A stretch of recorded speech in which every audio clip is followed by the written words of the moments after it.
Welcome to a very special edition of No Neutral.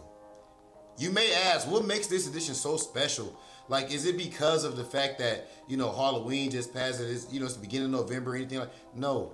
The reason why this is a special edition is because the GOAT, the legend himself, has qualified yet again for Capcom Cup. If I'm not mistaken, Daigo is like I want to say Daigo and Shien are the only two players I think who are who have qualified for every single Capcom Cup up to this point. But Brian, right now I am over the moon. I do have to add really quick. That you see what Daigo had on his head, man.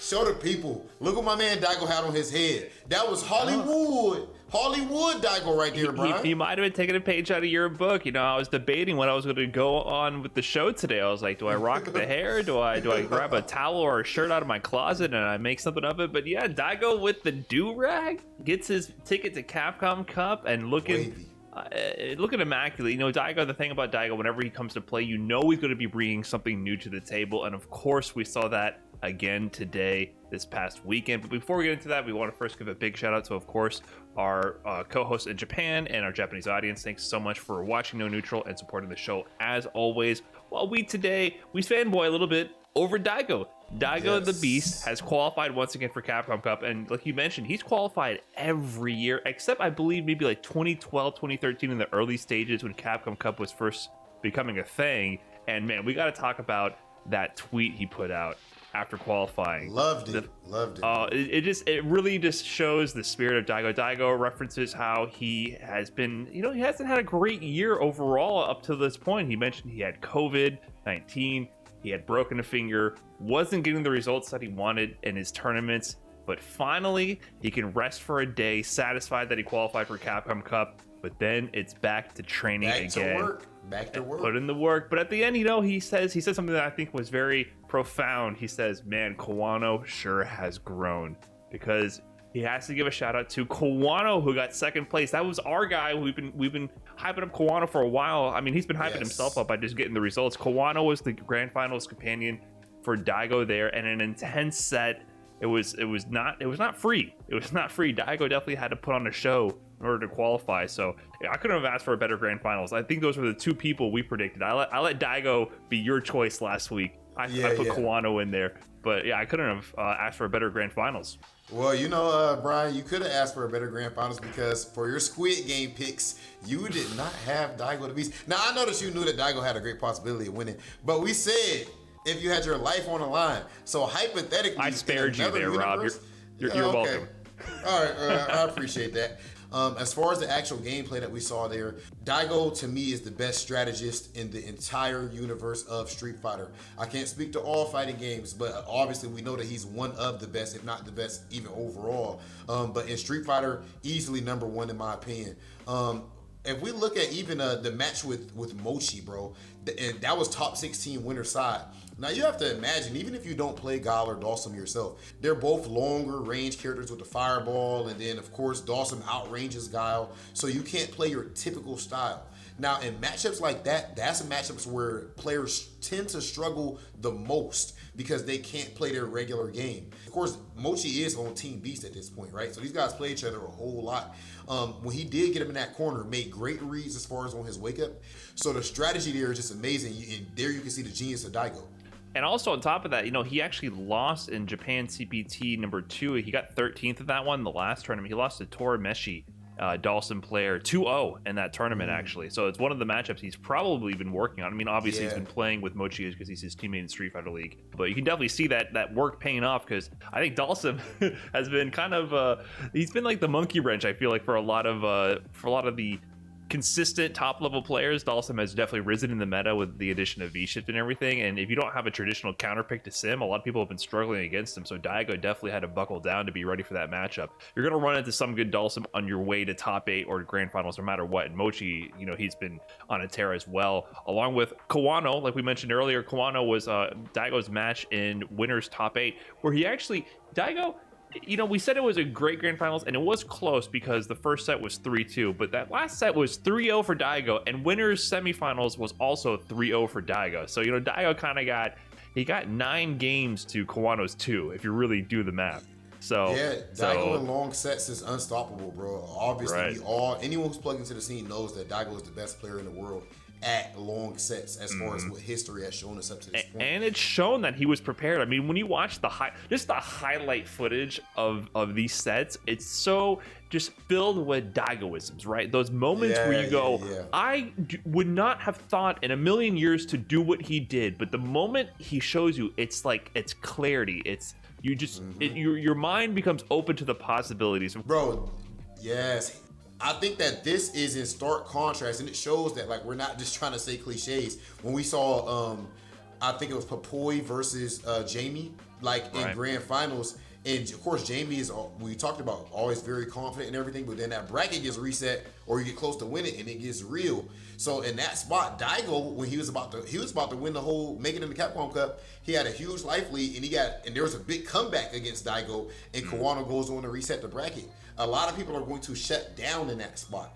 But we already know when it comes to Daigo, it's completely opposite. We've seen it for years. It's all about habits and discipline. When we seen Daigo versus Justin Wong grand finals, and Justin resets the bracket, he's going crazy. The crowd is going wild because it's America versus the great Japanese player, and Daigo's just sitting there, calm, calculating, and he goes ahead and wins Evo. The same thing happens here as Daigo repeats history and wins himself another championship, punching his way into Capcom Cup. And I'm glad you brought up Daigo versus Justin Wong in 09, because that's not Daigo's first Evo championship. In fact, I took a little bit of a look at his stats, and turns out this guy Daigo, there's a reason we call him the Beast and the GOAT for, there's a lot of reasons for that, because his list of accolades goes back to before most players were born. And in fact, Daigo, he highlighted in that tweet, man, Kawano sure is grown. He was a child before, he's grown now, because Kawano, he's actually almost half the age of Daigo. Daigo is 40 years old. Kawano is, I believe, 23. Daigo's 40 now? Daigo is 40 years old, cooking up the youngsters in Street Fighter V, cooking up the best of the best, and still qualifying. And, we're referencing his Evo championships from over a decade ago.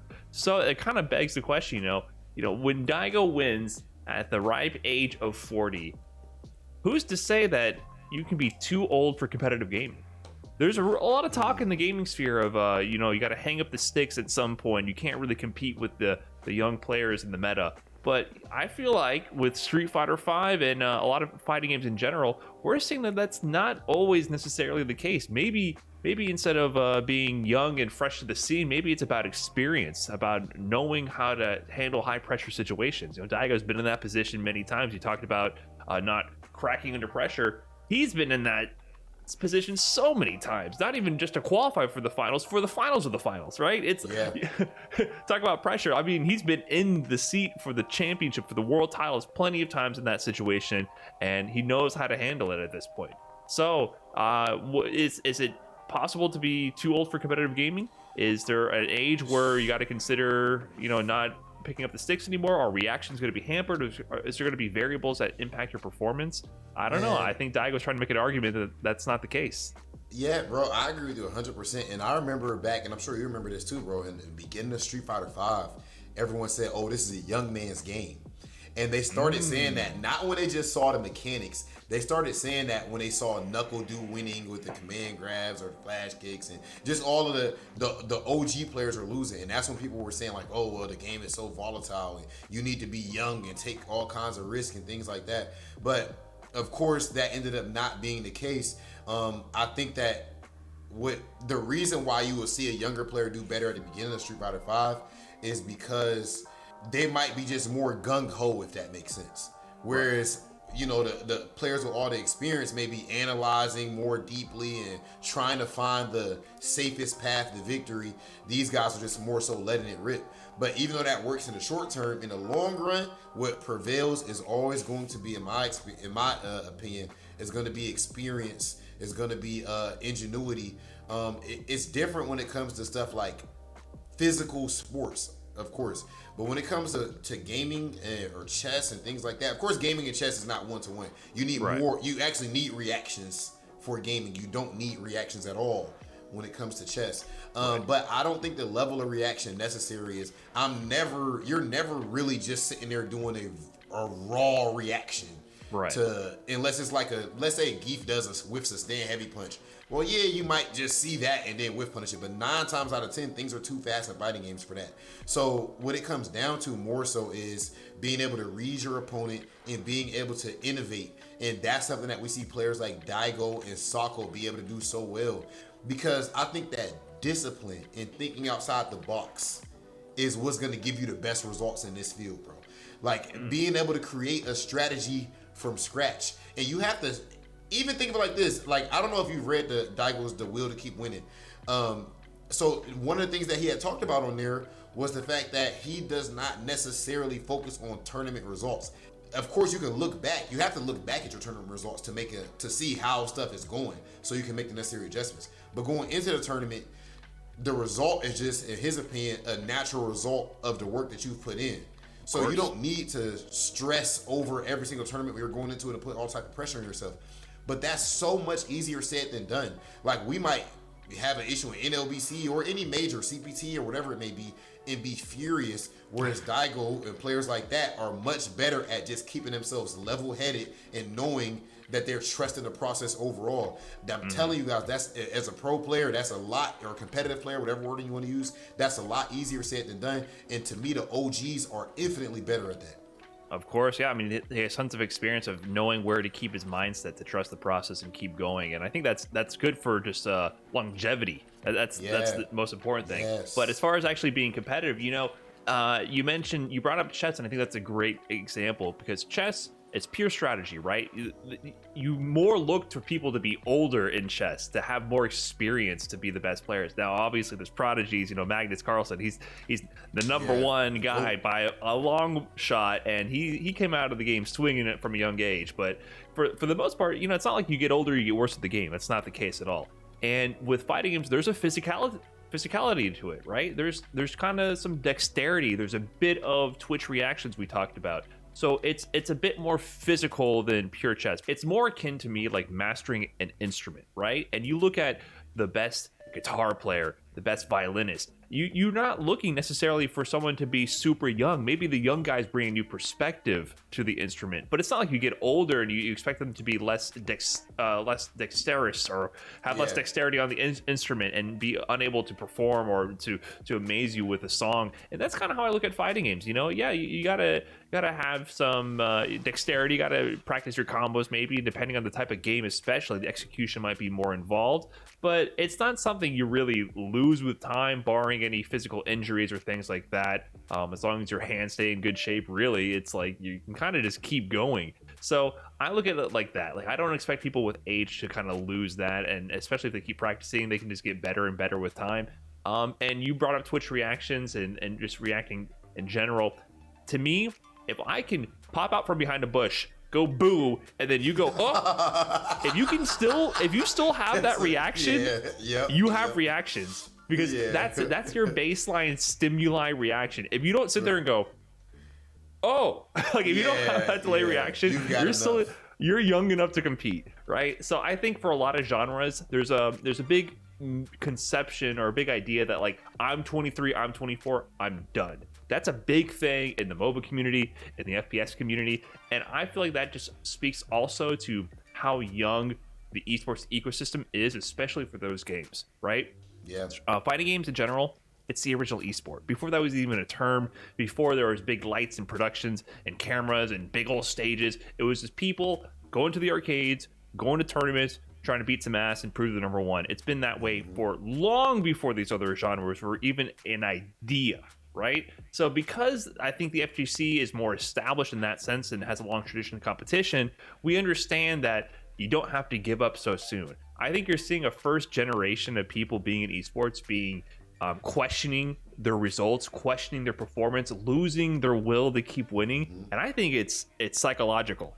It's psychological. Maybe there's some infrastructure issues, like maybe they're not able to practice in a certain way. Like there's many reasons for it, but at the end of the day, I don't think it's just your age. And I like how you brought up how Daigo wasn't really winning in the beginning of CPT for Street Fighter V. He was doing great, but he wasn't doing amazing. He wasn't number one. I actually had his People were literally results saying he was washed up. Yeah, I mean, especially in the very beginning. But actually in 2016, he was ranked 9th in the CPT. I have his results here. 9th in the CPT rankings in 2016, 17th in 2017, 10th in 2018, 24th in 2019, which I thought was one of his better years. He was only 24th. I think he went to less tournaments once he was solidified. So it doesn't tell the whole story, right? Like I think he backed off in 2019 after having an amazing opening because he was kind of safe. And then 2020, 2021, he won his qualifiers to get into the Capcom Cup. So he's kind of been slow and steady with Street Fighter V.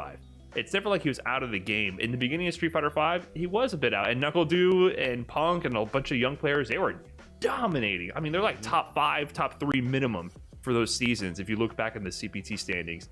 So I think it just goes to show maybe your mind has to wrap around the new concepts. When a new game comes out, when things change, maybe you're kind of set in your old ways and you're trying to slowly acclimate to what the new meta demands of you, but it doesn't mean it can't be done. Now, obviously, if the games come out like this and you can't adapt fast, that might be a problem. Maybe you're stuck in your old ways, but I don't think there's anything physical holding you back. As long as you put the work in, put in the time, and trust the process, you can definitely still compete at, I don't know, we'll see. Sako is like 43, 44. He's older than Daigo. He's also in there doing work. We'll see. Yeah, we'll see how long these guys push it. I think if you look at Sako and Daigo, and if you look at just in general, like the whole concept that you're talking about, or that we're both talking about here with the players with the experience, and that the progress when it comes to like fighting games, that or anything damn near anything competitive, the progress can't really be that slow. Like having a whole football field and picking one blade of grass at a time. So you're not really gonna notice your overall change. Even when it comes to like something like fitness, I never really woke up and looked at the mirror and noticed how much that I changed over the last like 6 months or so. I just happened to look back at an old picture and then compare it to a new picture, and I was like, whoa, what the heck? But that's kind of just how it goes. You do something every single day, do it the right way, piece by piece, and that's how you get the results. And in the end of the day, an OG is definitely going to be far better at that than a young buck 9 times out of 10. So please do away with this whole concept of being too old for competitive gaming. It doesn't exist whatsoever. But as we're talking about age in fighting games, as we're talking about age, that makes you think about eras and things like that. And we've already brought up my man Shien. He has dominated over a couple of eras now. An Evo champion back in Street Fighter 4 with the Genjis out of this world. And then now in Street Fighter 5, of course, always been a staple, always making it in the Capcom Cup, representing Razor, Monster. And here at CPT Asia Southeast, he's definitely the favorite yet again to make it into Capcom Cup. But it won't be easy for him. Mm-hmm. We already seen last year, your boy always hosting Street Fighter League and all that. Make sure you're tuned into that every single Thursday at 7 p.m. Eastern time. It's always an amazing show, always going to be fire. And even though we don't have this guy this year, I think we have some other amazing players in his place. But one thing that I called him was the Bobby Fischer of Street Fighter, because he used to be a pro chess player. And that is none other than my guy, SKZ. His Seth is ridiculous. I mean, we know he has Cammy. He's always playing at top tier characters, Brian. Like, I only respect him like 50% because he's always playing at top tier. Pick Karen or something, bro. Have some type of honor, some type of respect about yourself. I wouldn't be surprised if he picks Balrog. And then, of course, we got my man Brandon. We seen what Brandon did at Intel World Open. I had the pleasure of commentating or analyzing some of his matches. His Akuma was ridiculous. He actually did all kinds of work, and him and Shien went to war in that region. Shien, he has competition, and it's not like he won the first event for last season. So one thing to point out is they only have one spot to qualify in the Southeast Asia region. This is the one event, your one shot. Shien, we mentioned earlier, has been in every single Capcom Cup. He's been to them all. He's been consistent for a very long time. SKZ came out swinging in the first 2020 online qualifier. But Seth, we got to admit it, Seth was a different beast in 2020, all right? No, this is true. This is very the meta true. has changed. SKZ was coming out swinging early when people weren't as familiar with the character. Not saying Cien wasn't. Cien's also a Seth player, but in the 2020 season finals, SKZ was kind of handled by Cien. Cien kind of put a stop to the bully style of SKZ, and I love SKZ's style. Is extremely offensive and full steam ahead like a freight train once he gets going. Extremely explosive, but Cien, he likes to kind of slow things down, control the flow of the matchup a bit, and then sprinkle on the cheapness. Cien is one of the cheapest players in all of fighting game, all of Street Fighter history for sure. I love watching his Twitter page because he always posts all these little clips and everything, and he was one of the first big proponents of Seth V Trigger 2, and for a while I thought he was wasting his time, but now Seth V Trigger 2 I think is equally strong and stronger in many ways than V Trigger 1. I mean, that V Trigger is extremely cheap now that you can't V reversal and it gets a guaranteed activation. It's a guaranteed mix-up. So Cien, it's interesting to see. I wonder who's going to pick. I'm hoping to see some Oro, but I doubt it's going to happen. So I'm thinking it's probably going to be some Seth and some Ibuki. Another guy I got to give a shout out to is Oswald, who you brought up Balrog earlier. Someone's going to play some cheap Balrog. Oswald is another extremely strong player from the region who used to play Laura pretty much exclusively, but picked up Rog in the last season. And they actually, I believe Cien and Oswald had a pretty big first to 10 set that they did. And Oswald, I think he won, or Cien won barely. It was an extremely close set between the two. It was like 10-9. Sure? Oswald used only Balrog. Cien, hold on, Brian. Characters. So you saying that he picked up Balrog in one season? He's going up against somebody who's been in Capcom Cup every single year. I think it was 2 seasons. I think it was 2 seasons. But you said one. I thought you said one. Okay. All right. But he definitely put more time in after the last season patch, I would say. Yeah, his focus went from Balrog on the side with Laura to Balrog on the main and Laura on the side. You know what I mean? Like, it was definitely like, oh yeah, this character is doing some work right now. So that's another guy to look out for. And I just want to give a quick shout out to my guy, Fitri Amir. I think he goes by FIT3 Amir, but I actually went to university with this guy. He showed up to our local one day. After I was kind of graduating, I heard the tales of Fitri Amir going to the University of Florida, and he was there as an international student for a while. And he's been doing work in the Southeast Asia region as well. So I just want to give a shout out to Fitri Amir. Bro, that's cool as hell. I never knew that. That's actually sick. He showed up to like 1 or 2 locals while I was still there, but then it was more like once I left, I started hearing the tale that like he took my place pretty much of holding it down and doing work at the locals. He was the next guy in line to kind of run things there at University of Florida. So shout out to Fitri and good luck this weekend. But yeah, I'm looking forward to seeing how this shakes up. It's a lot of pressure. It's a single qualifier, and it's not. Cien is the favorite, but that's just a word, right? He still has to go there and put in the work and actually qualify. So I really can't call it. Cien would be the guy I would go with, but who's Fitri primarily using right now? I have no idea, because he's a guy who he just changes with the wind. He plays Blanca, he plays Urian, he plays Seth. He that's just picks what I've known he him wants. as a Blanca player. That's what I've known him as in the past. That's definitely not going to be. I doubt it. He always just plays whatever he's feeling like that weekend, and it's always very strong. So he might be causing some upsets for sure. But I think with as far as SKZ, man, like that's a player in this bracket who I probably have the most personal investment in. SKZ, if you don't win this tournament, never talk to me again. Okay, so that's the pressure that's on the line right now. Because you know why I'm saying that? Of course, I don't really mean that, brother. But you know why I'm saying that? Because I know the skill that this guy really has in him. I know the mentality, more importantly, that he has, man. Like his play style, he does things that a lot of people would be terrified of. I'll never forget when he first had qualified for Capcom Cup that year on the CPT online, and he was so aggressive against Shin. And then his first match, Street Fighter League, which we referenced a couple weeks ago, and he plays up against Punk. And I remember he goes for like dive kick. He Punk blocked the dive kick. He just do raw EXDP. He didn't need to do it. It's not like it was life or death, but he just did it anyway. And like his aggression is just out of this world. So I feel like if he goes into this tournament, this is the thing. I think SKZ might be more dangerous this year than he was last year, Brian. Ooh. Because of the fact that before he had just qualified, so and he was just in Street Fighter League and everything, so the expectations were high. But if we know anything about fighting game fans, is that they're fickle. I don't think too many people are going to be looking for SKZ to do too much, so there's not that much pressure on his shoulders. SKZ's got nothing to lose here, and, you know, I would say that he's automatically going to cause upsets, but I don't think him beating anyone but Shin is an upset because he's so strong. So I think he has a strong chance here. But sometimes, you know, we have brackets where there's a lot of players where we don't know as much about them, or, you know, they're not quite as proven quite yet. And the beauty of it is that we get to see how things are going to unfold on the screen in front of us. This isn't one of those situations, man. This is something where this tournament is stacked top to bottom, a whole lot of hitters, a lot of character variety, and I can't wait to see how it plays out. This is going to be an amazing show. Ladies and gentlemen, this is none other than Southeast Asia Top 16.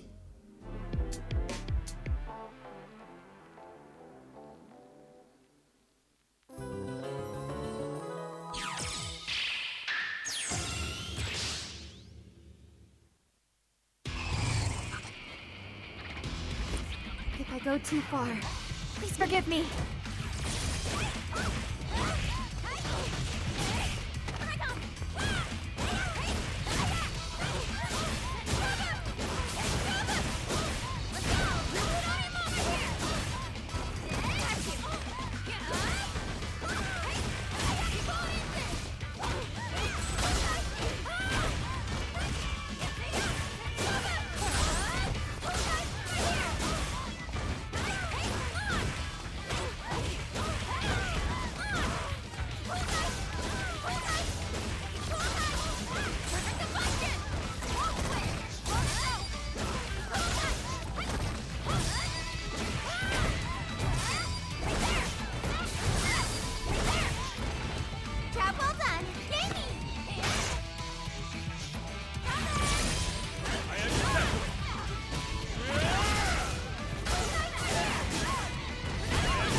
Welcome to the centre of the world.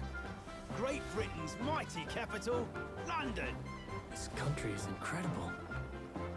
I will become a lawyer. I have to. So then, let us unravel this mystery and discover what events led to this curious murder. Who are you? Herlock Sholmes. You must have heard of me. We must solve this case, Naruhodo-san. Let us engage in the art of deduction, Mr. Naruhodo. Well, what have we here?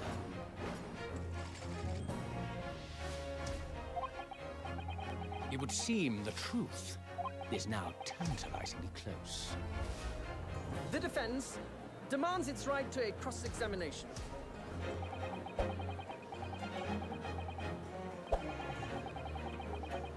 Objection! Your testimony completely contradicts the facts. Objection! My lord, with all due respect, this is an outrage!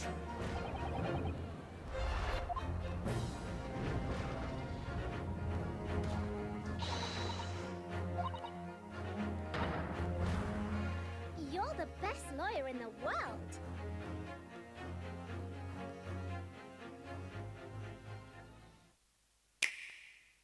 Let's go! After it!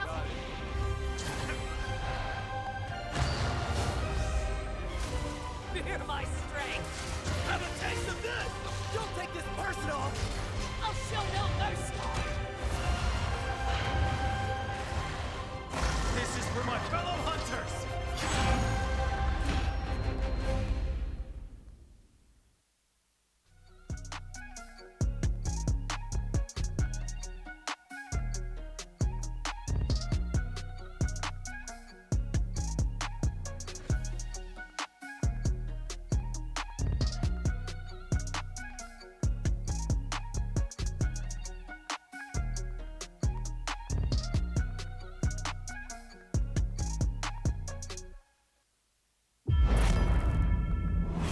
ain't too late to run off to mom now.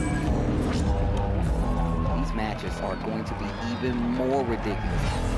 If you know anything about Street Fighter, you do not doubt the GOAT.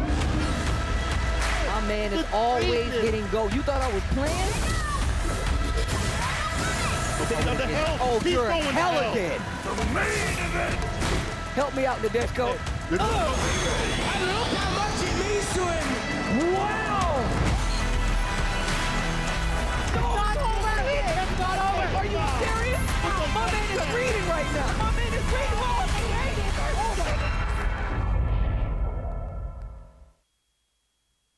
And welcome yet again to another night of degenerate Street Fighter V. It just seems like all the Street Fighter V lately has been taking place at the DGen hours, at least even in the U.S., right? We got the SFL Japan going on at the wee hours of the morning. We had Japan 2 or 3, I think, last week. And now today we have Asia Southeast variation for the first time here on the CPT Online. I am Ringe. This is James Chen. How you doing, man? No better people to get to do some DGen hour commentary than kings of the DGen hours, such as we'd be us. up anyway. Yeah, exactly. We would have been up watching this at home anyhow, but we get to have the privilege of bringing you guys some awesome Street Fighter action from the Southeast region. And, you know, obviously we've got a lot of talk about the players here, a lot of stuff. But before we even get to the festivities here, I would love to talk about what Capcom is doing and partnering with BCRF, which, of course, is the Breast Cancer Research Foundation. This is a partnership to raise critical funds for life-saving research. You probably saw us talking about this all last week as well. Of course, you know, the past couple of years we've been in this pandemic, and the pandemic has absolutely gutted funding for breast cancer research. And as the year's interruption can cost decades of progress. So Capcom has already donated $25,000, and you too can also help contribute to the cause by either purchasing these awesome costumes here designed specifically for this this partnership. Or you can act. Oh, and by the way, all the proceeds go directly to BCRF, as you can see on the screen over there. Or you could donate directly through Tiltify. For every $50 US donated, that will fund 1 hour of research. So let's join together to help keep the research going now to save lives tomorrow. Again, a great cause. Lots of different ways to support. Remember, you can buy the costumes and donate directly through Tiltify if you want to as well. So. Yeah, big ups to Capcom and everybody that has been a part of this BCRF collaboration, and the costumes are awesome as well. So highly recommend everybody, if you got the chance, if you got the extra funds, to give it to a good cause. Big ups to the BCRF and Capcom once again.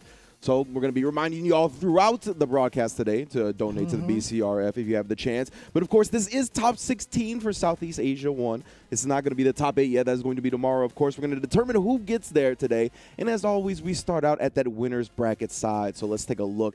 Starting at the top with the most known, the most notorious representative of the region, Xi'an, going up against Angry Egg Tart, which, I mean, just by the name is intimidating to me.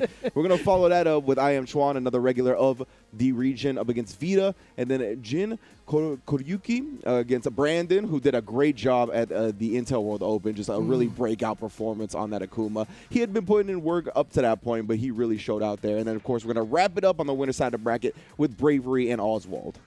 Yep, and then moving on to the loser side of the bracket over here, we're going to see, and of course, these guys have already lost the match, so they're one away from elimination as double elimination brackets go. This is Lacuna C, Koji SG going up against each other here at the top, and then followed up by Dublex City and Mind RPG. Then Jefferoth and Sao Phi going up against Sao Phi, the only representative from Vietnam here. And then Versace and Kite Orca, I guess. Is it Kite Orca or Kite Orca? Kite Orca is what we called them okay. in Intel World Open, yeah. Yeah, and you know, one of the impressive things about looking at this, obviously, Singapore always comes out. Oh, yeah. To party in the Southeast Asia region. 7 of the players here out of the 16 are from Singapore, but 6 of them are on the winner's side.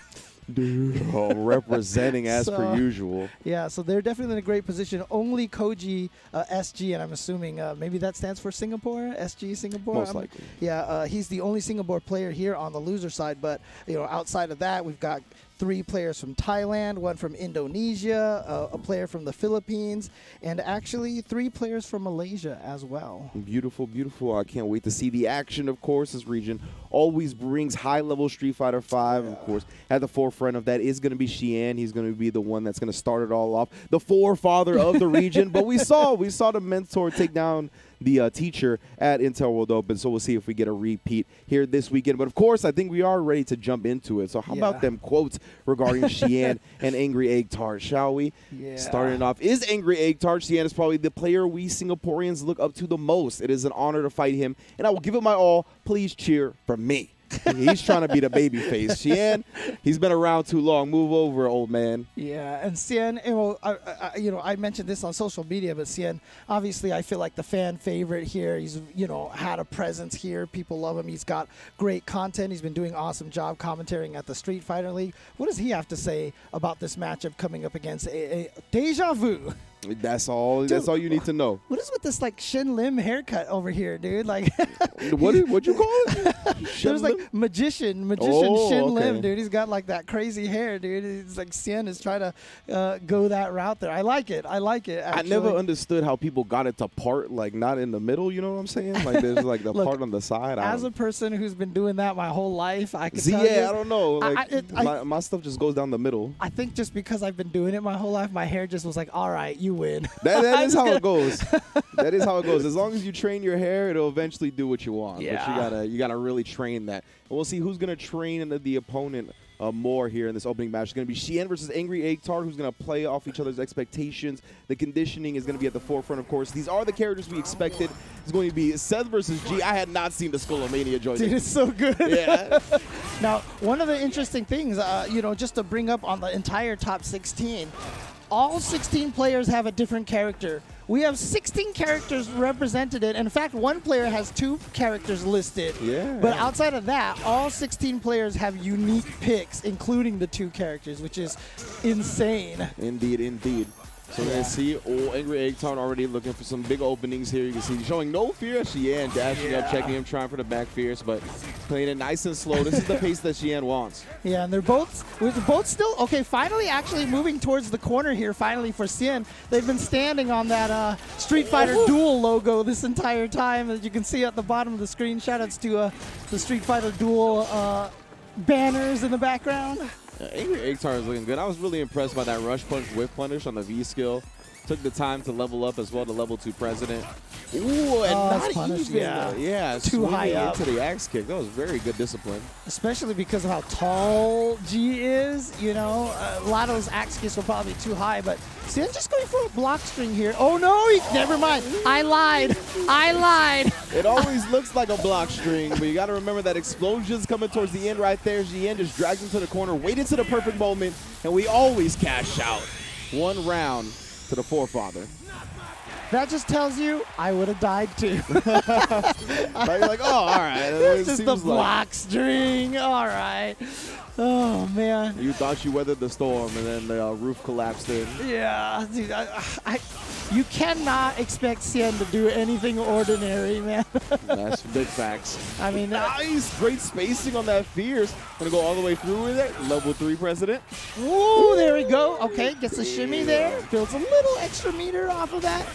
Not going to be able to quite kill. Doesn't have the critical art here. Oh, actually, he was a pixel away. Yeah, I was getting out real close. And then I love that. Just stay compact with the pressure sequence at the end right there, utilizing the crouch medium kick. It doesn't matter that it can't cancel its anything because he just needed that amount of damage. Yeah, and man, again, just as a reminder, it's only 2 out of 3 here. So whoever wins this first one is putting themselves at, match game.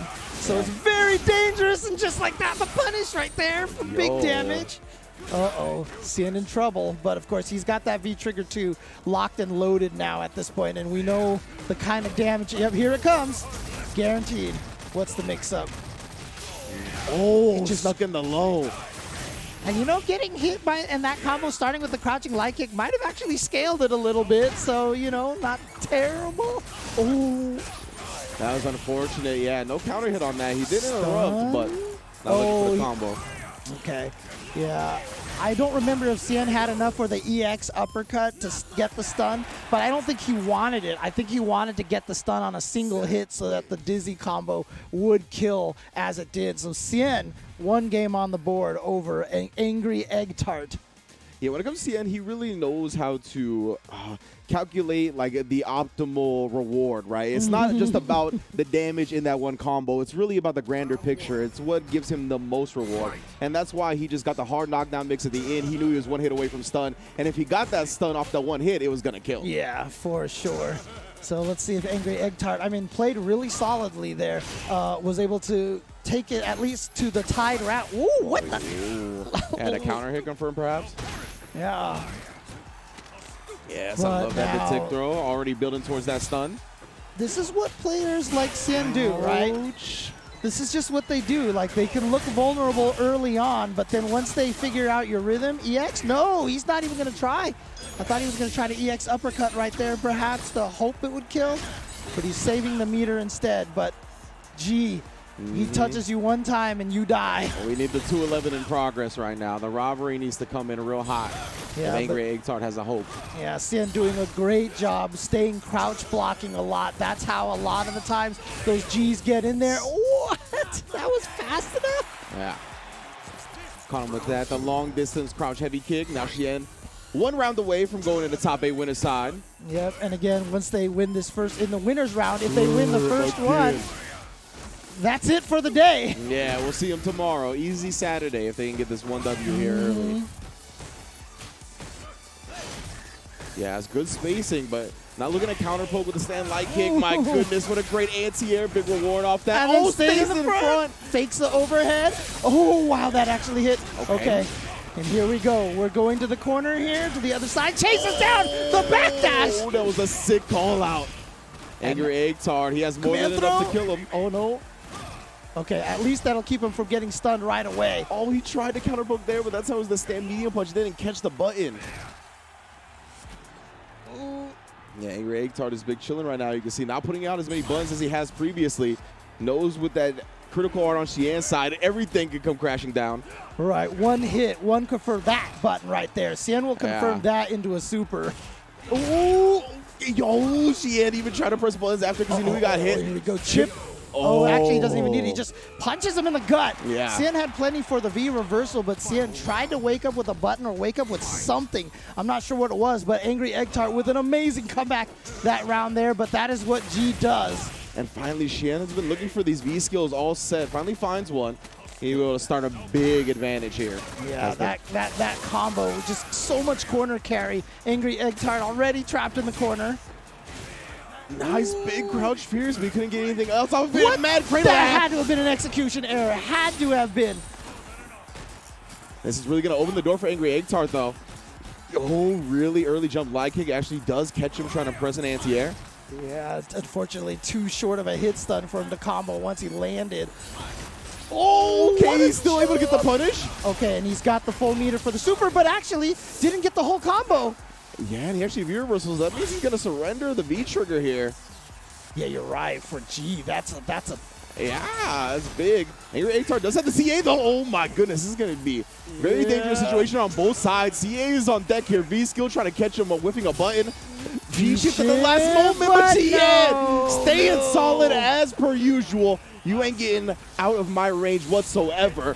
2-0 just like that, and we'll see this man tomorrow. Yeah, you know, one of the things that I felt like almost Angry Egg Tart was thinking, you know, I have this meter. I can't use it for V trigger now. I got to use it for something. Yeah. And so he ended up using it for that V shift, but just didn't work out. Cien with the proper punish on that and is going to take it. And as we said, he's done for the day. Yeah. So he's in prime position to, you know, win that prize money as well. There's definitely some money on the line here as well. Not just the berth into the Capcom Cup, but we see here $5,000 for the top 4 here. And, you know, part of that prize pool is funded by the PlayStation tournaments. We'll definitely be talking about those a lot more during the course of today as well.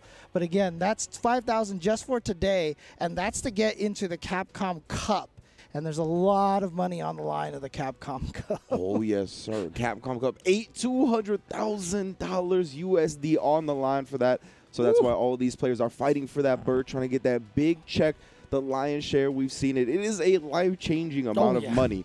So, yeah, we're going to see who is able to take the cash today, or not today, but tomorrow, and then, of course, on to Capcom Cup 8 whenever that takes place. Etienne has been to every Capcom Cup up until this point, right? All 7 Capcom Cups, he has not failed to make an appearance. So he is on his way to trying to make it 8 in a row, and he will decide his opponent. Right now it's going to be I Am Chuan versus Vita, and I believe it's going to be Guile versus Vega as far as the characters go. Yeah, so once again, this is going to be Malaysia versus Singapore. As I mentioned, look at this. You can see 6 of the players from Singapore over here. Only 1 from Thailand and only 1 from Malaysia here, but I Am Chuan here. A name that we have seen a lot. In the Southeast tournaments. Very, very strong Guile player. So really looking forward to see how he handles Vita's Vega. Vega, a character that, you know, we've been seeing a lot of strong play out of. Still hasn't qualified for Cap. We don't have a Vega player qualifying for Capcom Cup yet. Although we have 16 different characters out of 22 events is what I remember the last count, which is really impressive again as well.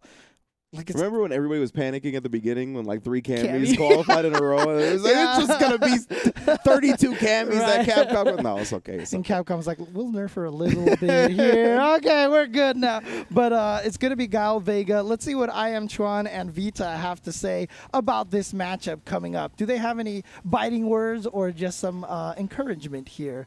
Vita starts with, I hope I don't lose my claw in my upcoming match.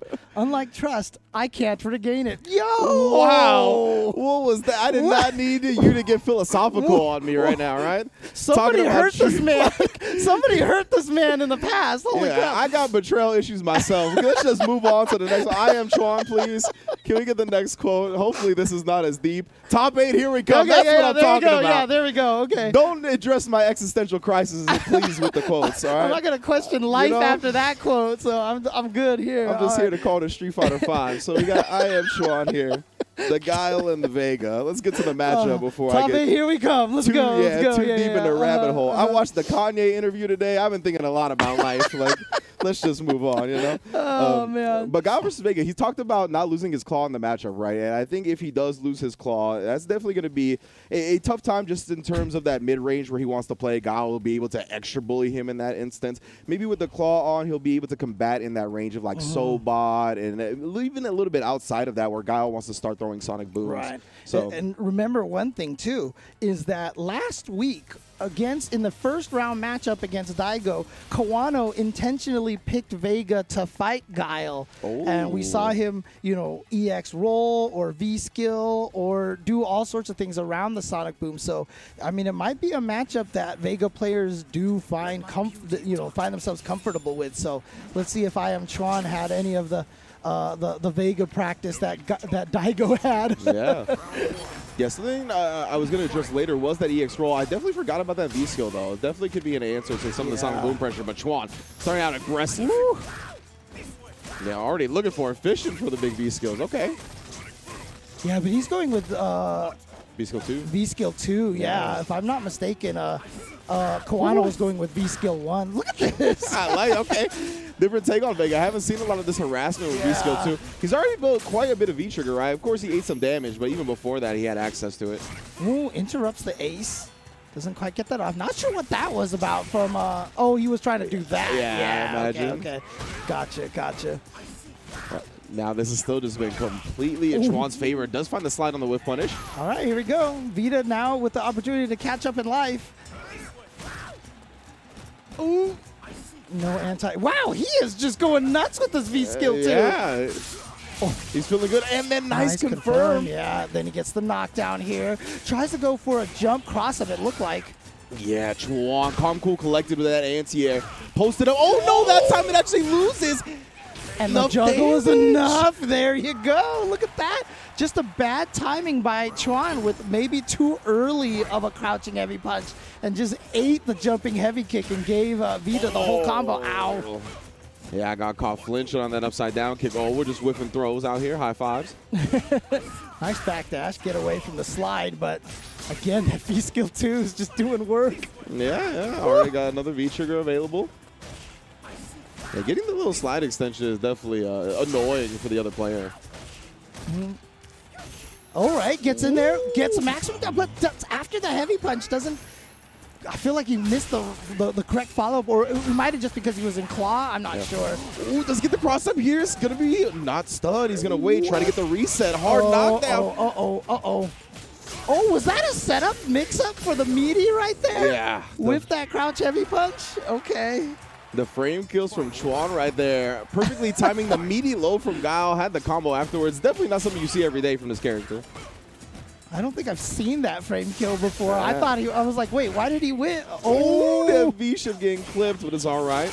Nice. Catches him out of the air. Going to spend the bar for the extra damage, but that just means he has no meter left. Try to bait out a flash kick or a throw whiff or something. Man, just chilling here, going back to the V-skill game. See, dodging that stand fierce attempt. Like, it's just definitely causing Chuan some problems. And I like that from Chuan. Said, you know what? I mistimed my crouching heavy punch last time. I don't care. I'm still going to do it. Yeah, I thought he would have been looking a little bit more for a flash kick, but he's been doing a lot of walk in, walk back, so he hasn't had access to that down charge. Uh-oh, there goes the claw. Oh, man. Get it back, brother. Oh, no. He's right. It is like trust.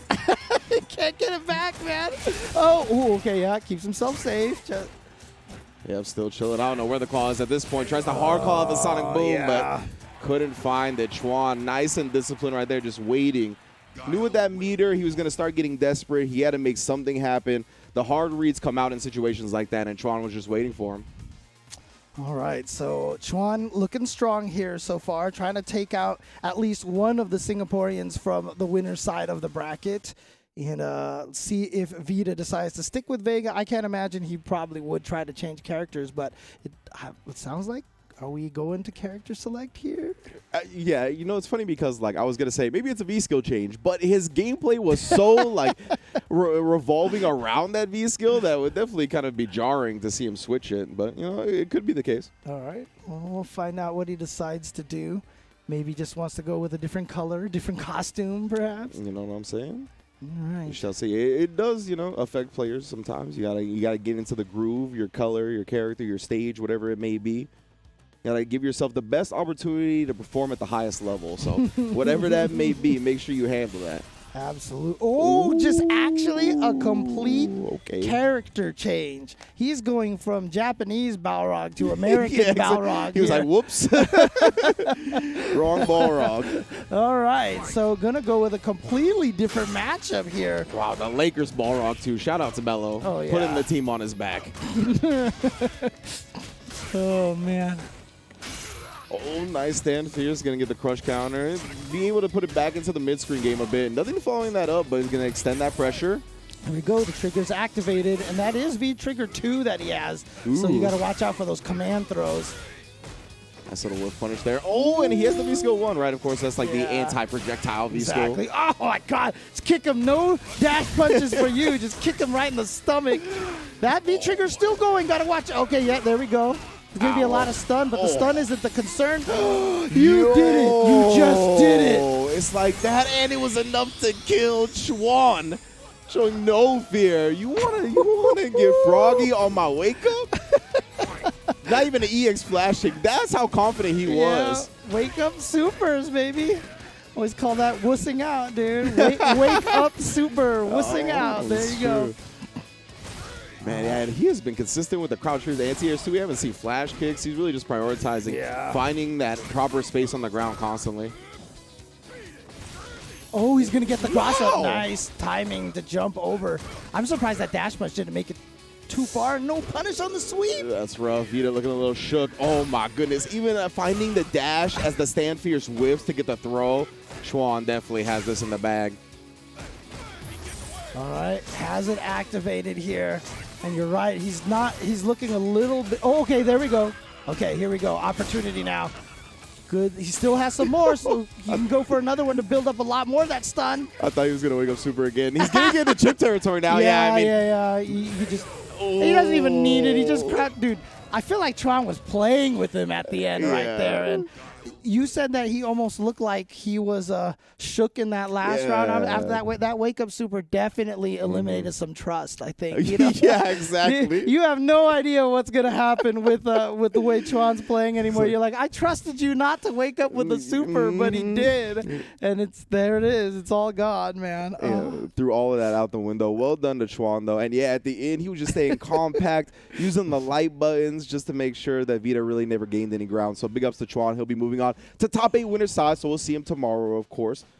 As you can see how the bracket plays out, they'll be going up against Xian in that top 8 winner semifinal match 1. But of course, we are not done determining that top 8 winners. Next up, we got Jinko Yuki versus Brandon, which I believe is going to be the Urian versus the Akuma. Of course, Brandon had a real great performance at the Intel World Open. Had, I believe it was the marriage power-up, if I recall correctly. I think that was the one winner's interview I got to do, and I was like, Brandon, like, take me through, like, how were you so confident throughout the set, right? It just seemed like you were on a different level. And he didn't say anything. He just pointed to his wedding ring. And I was like, yo, ugh. So, yeah, big ups to Brandon, man. Definitely been doing big things out in the Southeast Asia community in Singapore. See, now you have to support more than one person, right? So, I need to win now, right? It's the baby power up, right? It's when true. Sako got, when Sako had his baby, and then all of a sudden was like, I'm gonna start winning some tournaments here. It's not just about you anymore at that point. Support the family here. It's true. It's real, man. It's just why it's funny that like we're getting to that point in fighting games. You know what I mean? Where there's a lot of players that are getting older now, where they're starting families, and like that's a real power up. That's a real thing in life. So getting that fire lit up under you from starting a family. So it's been cool to see how that's played out in the Street Fighter realm, of course. But let's get to the quotes, of course. Jin Koyuki and Brandon. Brandon's quote is just him pointing to his ring. No. What the Ishin Sengeki? I was hoping you knew what this was. All right, cool. Y'all couldn't see, but James just looked at me and shook his head. He was like, But all right, Brandon, we'll get it. I mean, I'm supposed to go, Ishin Sengeki. Oh, my God. All right. I can't believe dude. Yeah, if he's going to say that, what is Jin Koyuki going to say in response? It's cold, man. I mean, maybe my luck is gone, but I'll try my best. What is luck and trust issues here going on? What is happening here, bro? Worry about what you can control. You feel me? I feel like I'm in a therapy session right now. Okay, so Southeast Asia, they are some philosophical players out there. I'll say questioning life here. Jin Koyuki, though, on the Urian, and as a character, I was going to say, is he really that much of a luck-based character, Urian? I don't think so. No, right? He's definitely not like some RNG type. He's going to get in there, try to start his Aegis games. We'll see how Brandon weathers the storm with the Akuma. V skill 2 for Urian as well. He's going with the enhanced fireball. Okay. Combat him in the neutral a little bit better with the projectiles. Yeah, it's always interesting because obviously the first and foremost Akuma that used to come to mind was Tokido, and now he's going to all sorts of different characters at this point. And I feel like Akuma hasn't been performing as well in the CPT. So let's see how well Brandon can do with him. As you said, did really well at the Intel World Open, but Jin Koyuki was just trying to shake his hand. Make the deal. Well, we're going to activate off the fireball. Of course, just jumping out of it, but he still catches perhaps the landing frames. Maybe able to get the forward throw as well. Just like that, already pushing back towards the corner, and Brandon, optimal range, but you can't neutral jump. But it went the wrong way. I would be so sad. What an anti-air, though. Sneaking the elbow anyway, just popping off, summoning the close mirror to not get punished. Back throw. Oh, and doesn't even need the bounce. The throw was enough. Yeah. Oh, man. But, yeah, that crouch heavy punch that missed, that would be like, really? Yeah, no, that's a tilter. Oh, wait a minute. All right. Jin Koyuki looking strong, but tries to go for the EX headbutt kind of far away. That was real froggy, real frisky of a decision, I got to say. All right, catches him out of the back dash. Tries to get out of the corner there. Not going to happen. Spins the EX meter to make sure he keeps it. No, the V-break not going to connect. -2. Brandon takes advantage of that, goes for the throw, gets the stun, and now almost has the round. Yo, I was going to say, I'm so surprised Jin Koyuki even blocked after that V-shift because this man has been active. Like, everything on defense, as soon as he got in the corner, he did the knees, he did V-shift, he's done EX headbutt, and now we finally get to start up. Where was the... I don't know. He got the hit. It's like he wanted to... I feel like he wanted to change sides, put him in. I don't know what happened there, but I was like, is he waiting for burst? Like, I was like, what are you doing? So that's not in this game. You don't got to worry about that. Oh, just maybe he's running into some bad luck right now. Yeah. I don't know, dude. Oh, just run into a bunch of fireballs. Oh, what a whip punish! Yes. Baits out that chariot tackle, the perfect range, frame traps him. Ooh, I like that too. Recognizing the range on that crouch fierce, utilizing the stand medium punch follow-up. He's got the CA on deck. Not going to spend it just yet. Yeah, I think it would have killed, but now he's got it. It doesn't even spend it. Just goes for the EX, and it's going to take game number 1. So Brandon looking strong here, continuing what he was able to do from the Intel World Open, and continuing to fight to, support the family and everything. So definitely looking good. And just, oh, wait, we're getting Intel. Okay. So I see. So okay. You want to let them know? Yeah. So apparently Ishin Sengeki, I think it was, yes, is what he says before he does his super. Was it? Okay. So. Before the Raging Demon in Japanese, got it. It's not die 1,000 deaths. I got you. So Brandon, hopefully we get that. What a whiff punish on that stand heavy punch. Beautiful from Brandon. But everybody in the chat's like, how do these guys not know what he says? I definitely know we got flamed for that one. It's okay. It's okay. I know. Here we go towards the corner. Oh. Yep, nice wake-up low to stop the shimmy, but then just getting tossed back in the corner. Accidentally jumps himself into the corner, so he immediately jumps right back out. Yeah, that's all right. And then that deep jumping right there, just hesitating for a second, perhaps waiting to see if he'll do an EX headbutt, and then afterwards just gets the throw. Probably safe jump timing right there, so if he had done the EX headbutt, it would have been able to block in time. Mm-hmm. At this point, Brandon is cooking. And a 1 round away from a 2-0 in that top 8 winner side appearance. Look at this, being very disciplined on defense, waiting everything out. Jin Koyuki now no longer has any meter to his name. Looking real strong. Okay. He's got 1 bar right now, but Brandon, spends one of them. I was about to say, he almost has a full meter. Tries to go for that EX fireball. Trading a couple of times. Yeah, Jin Koyuki's got to be careful with those stand fierces. We already seen a whiff punish a couple of times. Yep, and there's the charge fireball. Makes it all the way through there. That's safe. Oh, not even sticking his hand in the blender, but he does get the crush counter there, recognizes and gets the tackle, not able to extend that pressure. Yeah, just wake up EX right there from Brandon to bust out. No! That's the second crouch heavy punch we've seen just fail as an anti-air. Brings him down. It's time to guess for the game, fam. Oh, and he just waits out the EX headbutt. Again, recognizing how active Jin Koyuki has been on the wake up and just waiting patiently for that wake up option. Good stuff. Nicely done by Brandon. And it looked like he was going to go for like frame kill setup into the meaty. So it was all just smoke and mirrors right there. Just getting him to get with that or actually just block the EX and take him out there. So nicely done by Brandon. Yeah, like we said, he had been really active on the defense. We saw V-shifts, wake-up knees, headbutts, everything. He was not about just sitting still, so that was a good recognition from Brandon right there, of course.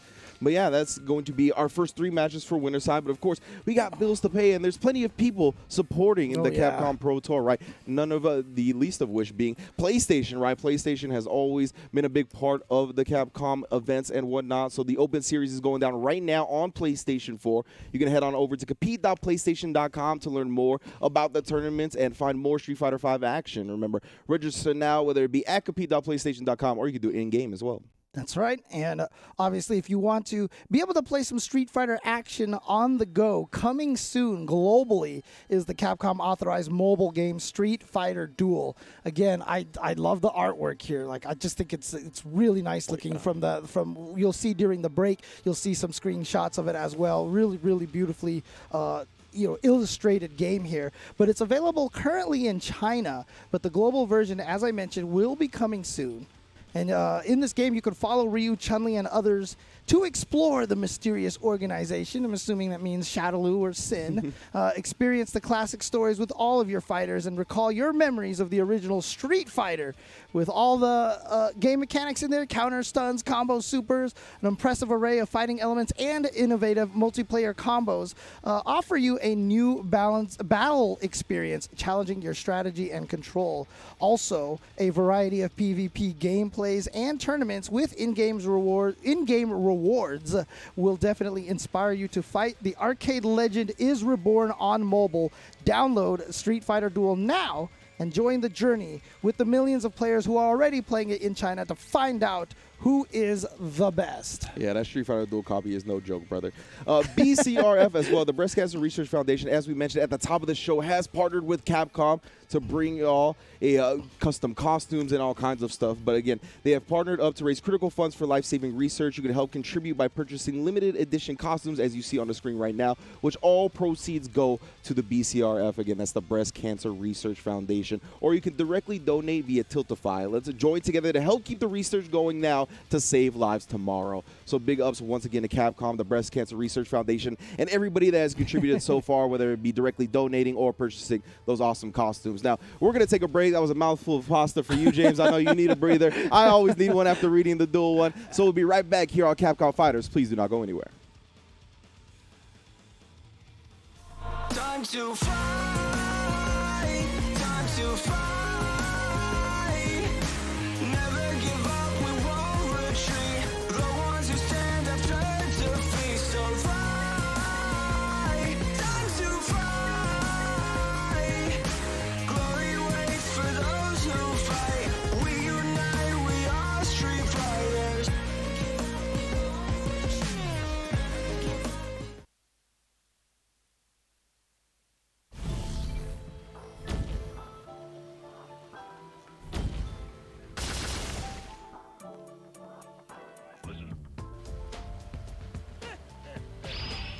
I guess it's time to start warming up.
I wish that I could do something to help. Yes. I thought I had to do everything on my own. Me too. but I've made up my mind. That's good kung fu. I'll finish this. If we work at it together, anything's possible. Right. How about we get started? Yeah. Let's do it.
And welcome back, everybody, to CPT Southeast Asia.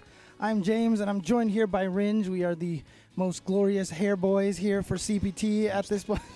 But we line up any two commentators next to us, whatever the bracket is. And we've gone through 3 of the players who have already made it into the top 8, so they're done for the day. We have 1 left to go, and that is going to be Bravery and Oswald coming up. So let's take a look at this bracket here. As you can see, Brandon, I Am Chuan, and Cien already in the top 8. They'll be playing tomorrow. We should also remind everybody that because here in the States, for the states that actually observe daylight savings, we started at 2 a.m. today, but we're starting at 1 a.m. tomorrow. Yes. If you are, make sure you roll back your clocks, and we'll be starting at 1 a.m. tomorrow. Shout out to Arizona, who exempts themselves from this daylight savings nonsense. They're so smart. Daylight savings is gotta go, man. Ugh.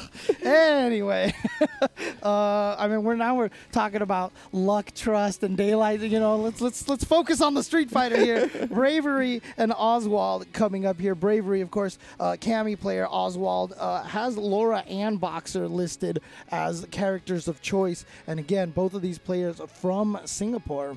Oh yes, most definitely. We've already seen 3 of Southeast Asia's heaviest hitters kind of move on, right? Cien, I Am Chuan, Brandon. Those are like the 3 names you always think of when you think of this region. So let's see who's going to join them with Bravery and Oswald. I want to see the quotes. Give them to me. Give them to me.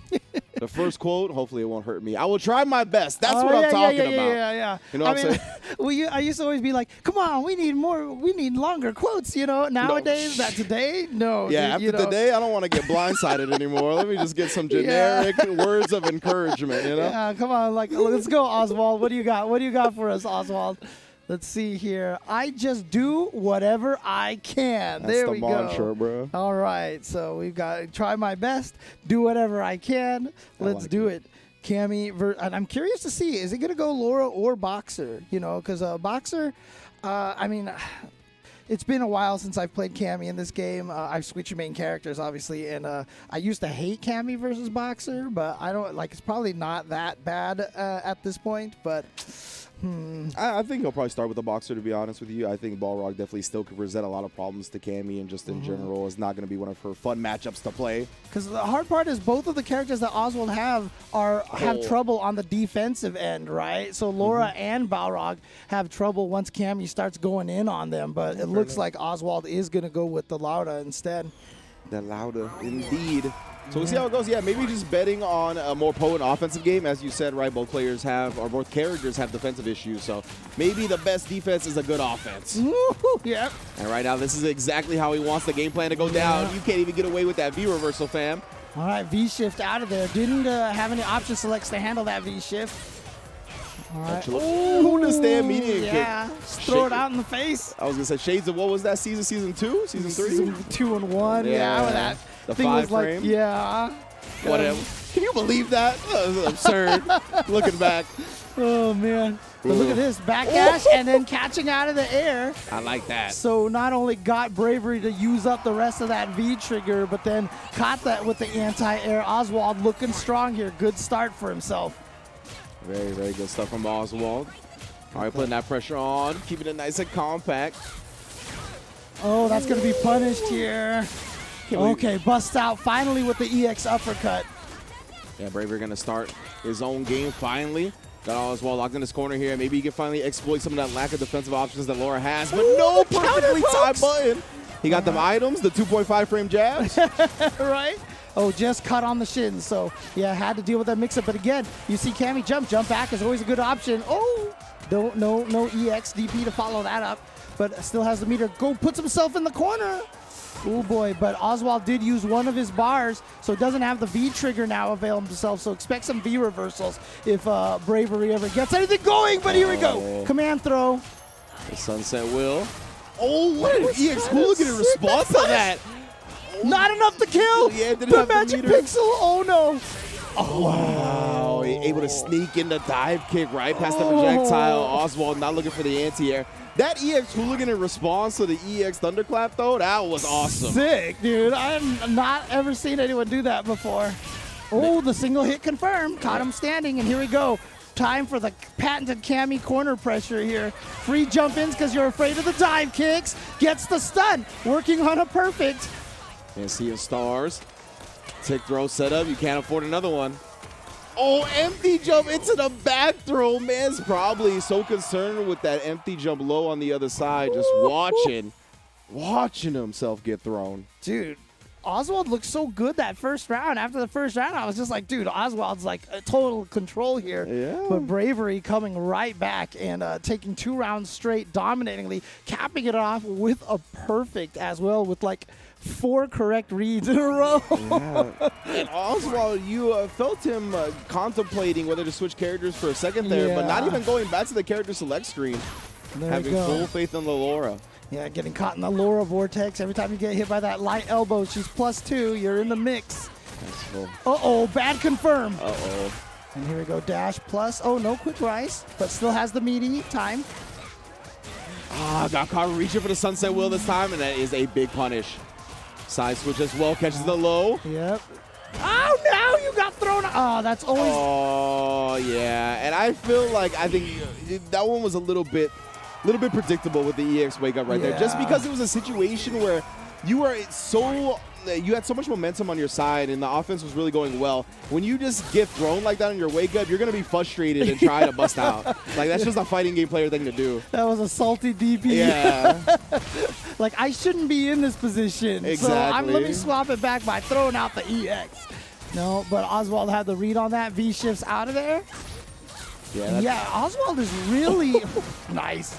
Likes to check with. Oh, what? You blocked that? You did crouching heavy punch. Okay. Yeah.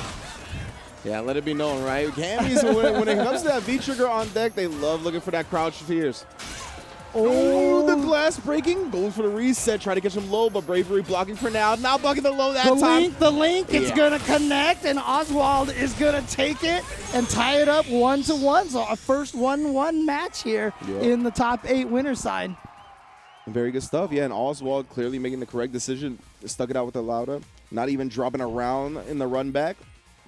Yeah, we've seen it. It's been kind of the tale of the tape so far is that a lot of the time these Angry, Egg Tart, Vita, Jin Koyuki, they all kind of had good starts up against these titans of the Southeast Asia region. And Bravery having the best start, but Oswald, I know, very high ranked. I think the favorite going into this matchup. So the processing power seems to be there a little bit. Downloaded what he needed to after that first game and has tied it up. Yep. So let's see if, I mean, again, you know, from us on our side, you know, whenever we detect this pause, we're like, oh, they went back to the lobby. Yeah. Something's happening here. And so, you know, I'm wondering, is Bravery actually going to switch to something else? Maybe. Yeah.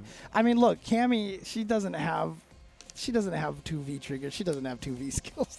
What was he using? What V skill was he using? That's the thing, right? She barely has 1 V skill. All right, let's be real here, you know. But so I'm curious right now. What is her real V skill? I mean, most people use V-Skill 2 now Yeah, because right? V-Skill 1 just has no uses Yeah. whatsoever, Mhm. right? So you could definitely get that frame trap at least with the V-Skill 2. Okay. So yeah, we're on the same page there. I don't know what he was using because I don't remember. He's got 2 now. Yeah. So, mhm. At the very least, we didn't really see the V skills in that first or second game. And it's always funny, too, because every patch, I feel like they keep buffing V-Trigger, too. Like, they're like, come on, people, use V-Trigger, too. And nobody will ever use that thing, I swear, as long as V-Trigger 1 exists. We'll see one day. Who knows? Who knows what lays on the horizons? Oh, V shifts the V break. Nice. Expert. Here we go, tick into the command throw. Yeah, everything is going Oswald's way now. Oh, he went That for was the weird. armor. And then again, baiting out the raw. Yeah, dude. He Okay. used the EX. Oswald has the reads right now. He has all of the reads at this point in time. He is looking solid here. It looks like yeah, he has the meaty timing. The shimmy, close to a stun. Just Yep. oh, Okay. finally gets caught by the wake-up uppercut. Yeah, Bravery was dead if that stun happened. Okay. And look, Cammy is a character who could make the comeback, but that standing medium punch from Laura is just such a good anti. And dude, if you have it, Volt. Yeah. I can't even finish any thoughts because every time I try to say something, Oswald has the next thing going, and he's already advanced to the next round. Oswald moves on with the Laura, and Bravery is going to be sent to the loser side of the bracket. So he's still alive, but now one loss away from being eliminated. You can really tell that Bravery at the end there, he was presenting a pace that could definitely overwhelm a lesser player, right? And you saw the difference in why Oswald is so good. He just kept calm, cool, collected. We saw the beautiful anti-air on the neutral jump, just with the fierce. We've seen the, I can never remember the elbow special, but that always has been catching Cammy as well as soon as she took to the sky. So good stuff to Oswald. Be moving on. Again, that's the last we're going to see of him. And as top 8 winner's side decided, Xian versus I Am Chuan, going to be the first half of winner semis, and then Brandon versus Oswald, that's second half of winner semis. So yeah, man, all our Singaporeans, except for Vita. Vita, the only one losing to I Am Chuan, representing Malaysia. Yeah. And the one to stay alive in the loser's bracket. But I Am Chuan going to be the sole representative in that top 8 winner's side to take on the Singaporean army. But of course, that's it for the winner's side of the things. Let's drop to the loser side of the things with Lacuna C on the Falk going up against Koji on the Akuma. Yeah, and you can see sitting in round 2, the players are just sitting there waiting for their opportunity to continue forward. But again, coming down here to the loser side of the bracket, we have 2 players from Malaysia, 2 players from Thailand, one of the players from Philippines, a player from Vietnam, a player from Indonesia as well. So we have a good variety here of players from all the different regions, which is awesome because I love to see the variety and I love to see the representation all over the place. Koji, of course, the only Singaporean that's starting here, which we'll see it go up against Malaysia's Lacuna C.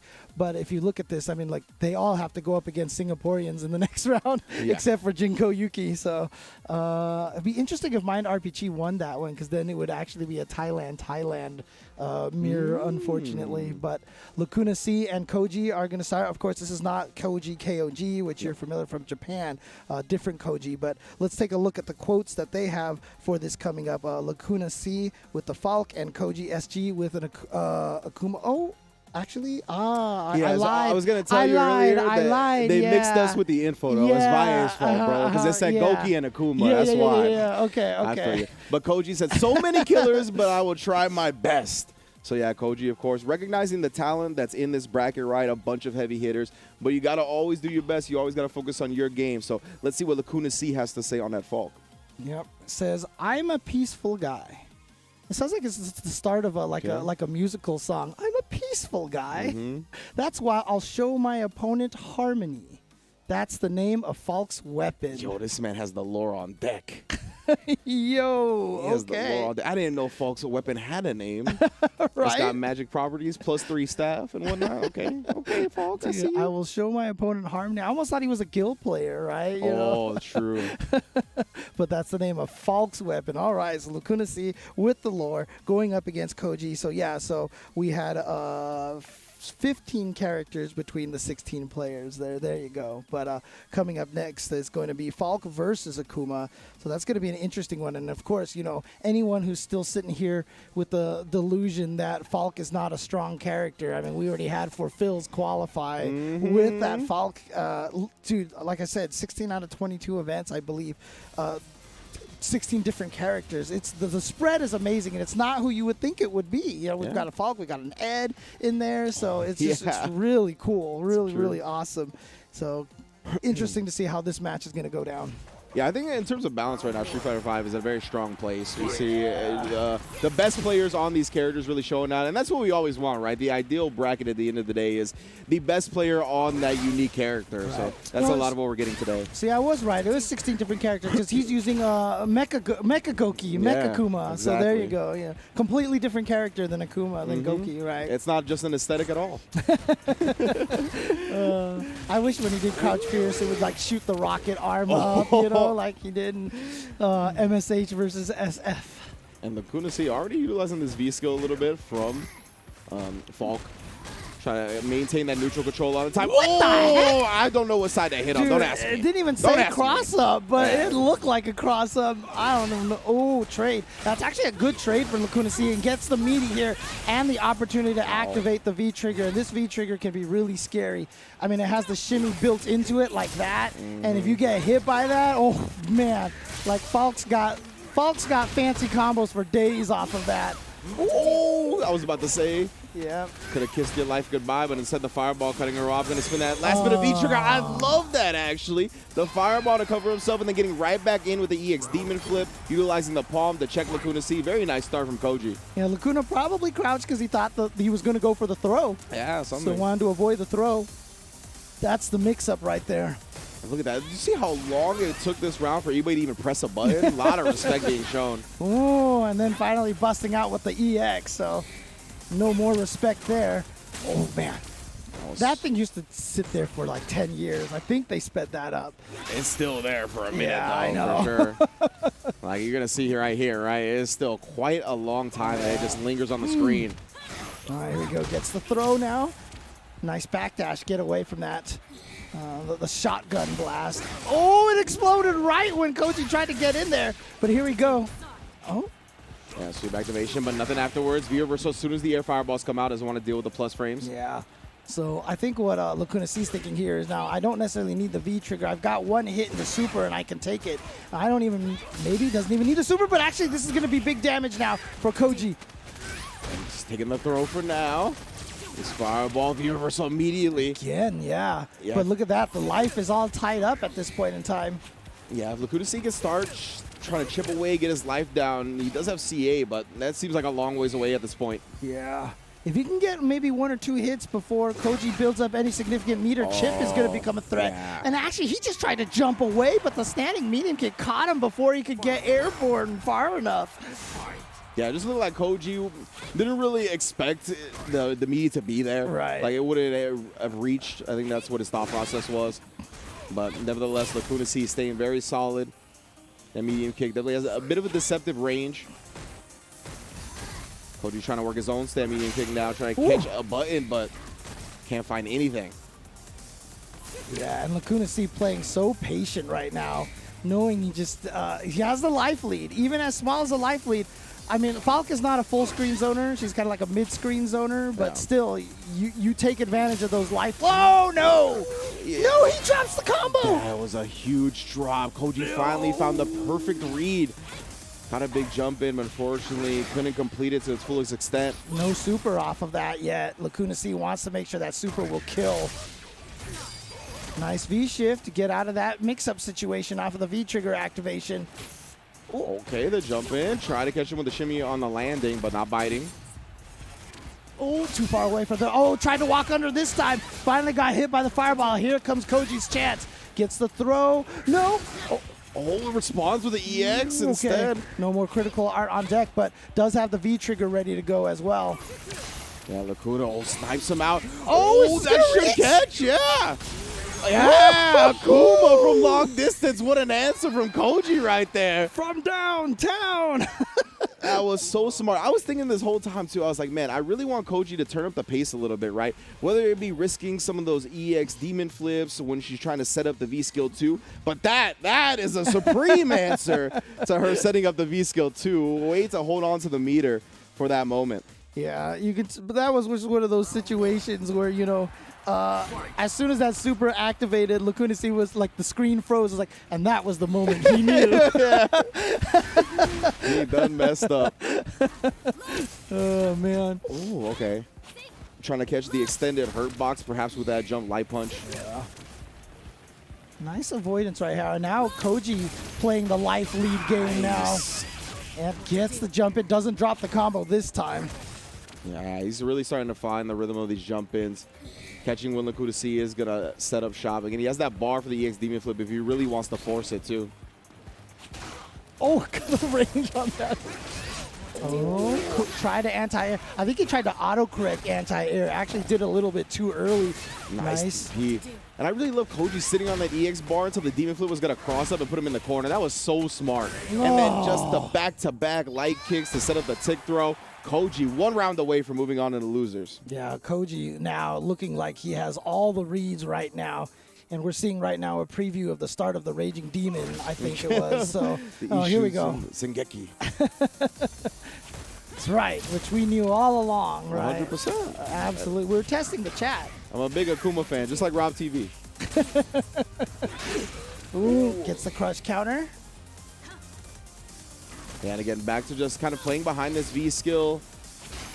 Oh, the air-to-air has worked out once again from Lacuna, but still at a life deficit. So maybe feeling the pressure. The anti-air was a little bit early, but is able to dodge the fireball in the process. Yeah, still had the punish on Akuma's landing. Now, ooh. Yeah, a little bit surprising that Koji didn't have the anti-air ready that time. Maybe too far away to really think about the jump. Yeah, if he had done an empty jump at my... Oh, nice! Actually was able to land, but gets the activation. That's the important part right there. So now you got to watch out for the little leaping attack. There it is. Is it close enough? Yes. Able to get more hits off of that. Look at the damage. That hurts. Oh, what a beautiful neutral jump right there to bait out that V skill. And now back, side switch right there. But actually, Lacuna C getting the jump in, staying alive here. Not quite done just yet. Lacuna C here. 1 round apiece. Lacuna has to win this one to stay alive, to send this to 1-1. Remember, this is loser's bracket now, so whoever loses this is out of the tournament. Yeah, there's no second chances down here in this bracket. Oh, no. Nice response to the Demon Flip. Not going to get bullied in the corner. Once he's committed to that Demon Flip, it's really tough to stop if she's going to be able to read it like that. Again. Oh, activates. Nice single hit confirm into the activation. Oh, that was a very whiff punishable button there. Like Akuma could smell harmony at that point in time. Oh, the combo into the critical art, and Lacuna C is going to tie it 1-1. Well done from Lacuna C, starting to find a little bit of harmony of his own. 1 up here in the set. Yeah, see, when Gil was in the background, I was almost going to be like, excellent use of harmony. But, yeah. Nicely done by Lacuna C here to tie it up 1-1. Yeah, definitely good stuff. And again, that really felt like Koji had a lot of momentum there, even in that second game. I can't remember if he won the first round or not, but it really felt like he did it. He was just going to run away with it. But Lacuna was able to really start to regain his neutral ground. A lot of the time, it was a big jump-ins from Koji, big reads happening, and Lacuna started switching up his decision-making, not making it as linear and as kind of just straightforward, and that's really what led him to getting that W.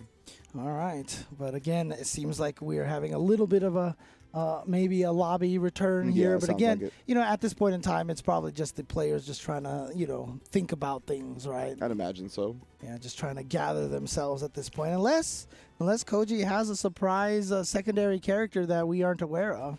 We shall see. We're going to find out soon for sure. And in addition to what I said before, those V skills, or the V triggers, I should say, the flips just paid off big for Lacuna C in that game too. Like, he was able to get a couple of huge opportunities. And, I mean, good adjustment from Koji very quickly, right? We saw after getting hit by that first V-trigger flip, he actually neutral jumped the second one and got a big punish off of it. That's right. So both of these players are very much in tune with the game right now. Nobody's asleep. Nobody's autopiloting. This is a tough set, and they're both staying alive because this is their second chance, right? We are already in the loser's bracket. No more chances after this. All right, so it's going to stick with the Akuma. I keep seeing those slides over there. Luke is coming out soon, isn't he? What? Luke is coming out soon, isn't he? Or Oh, Luke, I think so. okay. But anyways, back to Koji here. I mean, we've been talking about trust, luck, and Luke now, so. Yeah, who knows? Who knows what that character will bring to the table? All right, but once again, you can see Lacuna C playing that sort of keep-away game. Like I said, it's not like a traditional full-screen zoning kind of game, but Falk just doesn't engage as much as a lot of the other characters do. I like the way you put that. Doesn't engage. This is definitely how she gets down. Like just sitting on the other side of the screen, not even finding anything to whiff.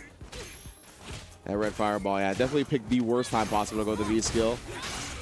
Ooh, I like that meaty afterwards, making sure that Koji couldn't do anything. We're trying to wake up with some buttons right there, and then Falk just saying, you know what, eat a face full of harmony right now. Plus frames, plus frames after that. Look at all of a sudden, where did Akuma's life go? It just all disappeared. Yeah, Koji really just trying to force the situation. Going to activate off that. Waiting for the V reversal, the guaranteed V reversal timing was really smart. Like, oh, and then just snipes him on the legs. Lacuna C now at match point. That was really so good. From the delayed V reversal, not V reversaling on the activation, and then just countering the fireball legitimately. Lacuna looking in control. Yeah, remember last time they were staring each other down, he tried to set out the V skill and Koji fireballed him. So this time he's like, okay, you're going to fireball again, so I'll just go right under there. Thank you. And then just keeping him at bay. Koji did strike for his blood here, so Lacuna's going to have to start making something happen, trying to test up with the EX Demon Flip. Talked about that earlier in this set. Great air-to-air. Actually landed right next to her for the throw as well. Ooh, again, just stuffing the fireball with that towards heavy punch. The range on that. Yep, again, all right. That's it's definitely in a range where Akuma likes to throw those fireballs. Actually caught him before he landed. That's good damage. And now the throw, and he's got a critical art on deck. If he lands some crazy V trigger 2 combo, that's it right there. It's going to lead to death. Yeah, nice punish from Koji right there off the commitment from Lacuna. Still has half of that V trigger. Meanwhile, Koji with practically the full V trigger. Okay, gets in there finally. Oh, the crush, but he didn't commit to the second half. Oh, what a parry into the Raging Demon. Are you kidding me? Koji letting them know we ain't going quietly into the night. Final round. That felt like something that Koji has done before. Oh, yeah. Because, I mean, if that was just off the cuff, I am going to absorb this into this. That was ridiculous.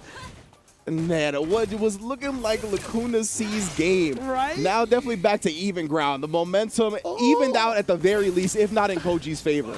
Yeah, caught him with the Ishin Sengeki. No, I'm just kidding. Lacuna does have at least have full critical art to his name. Gonna find some proper hit. He'll have a big life advantage if he wants to spin it early. Oh, yeah, and there's the advantage right there of her anti-air. Reaches so high up that it can catch people with those delayed dive kicks and such. Can't quite get into the air in time. So again, Lacuna C with a good lead here. But we saw what happened last time. Wow. Oh, it actually did not connect, and he gets the combo off the fireball. This is big.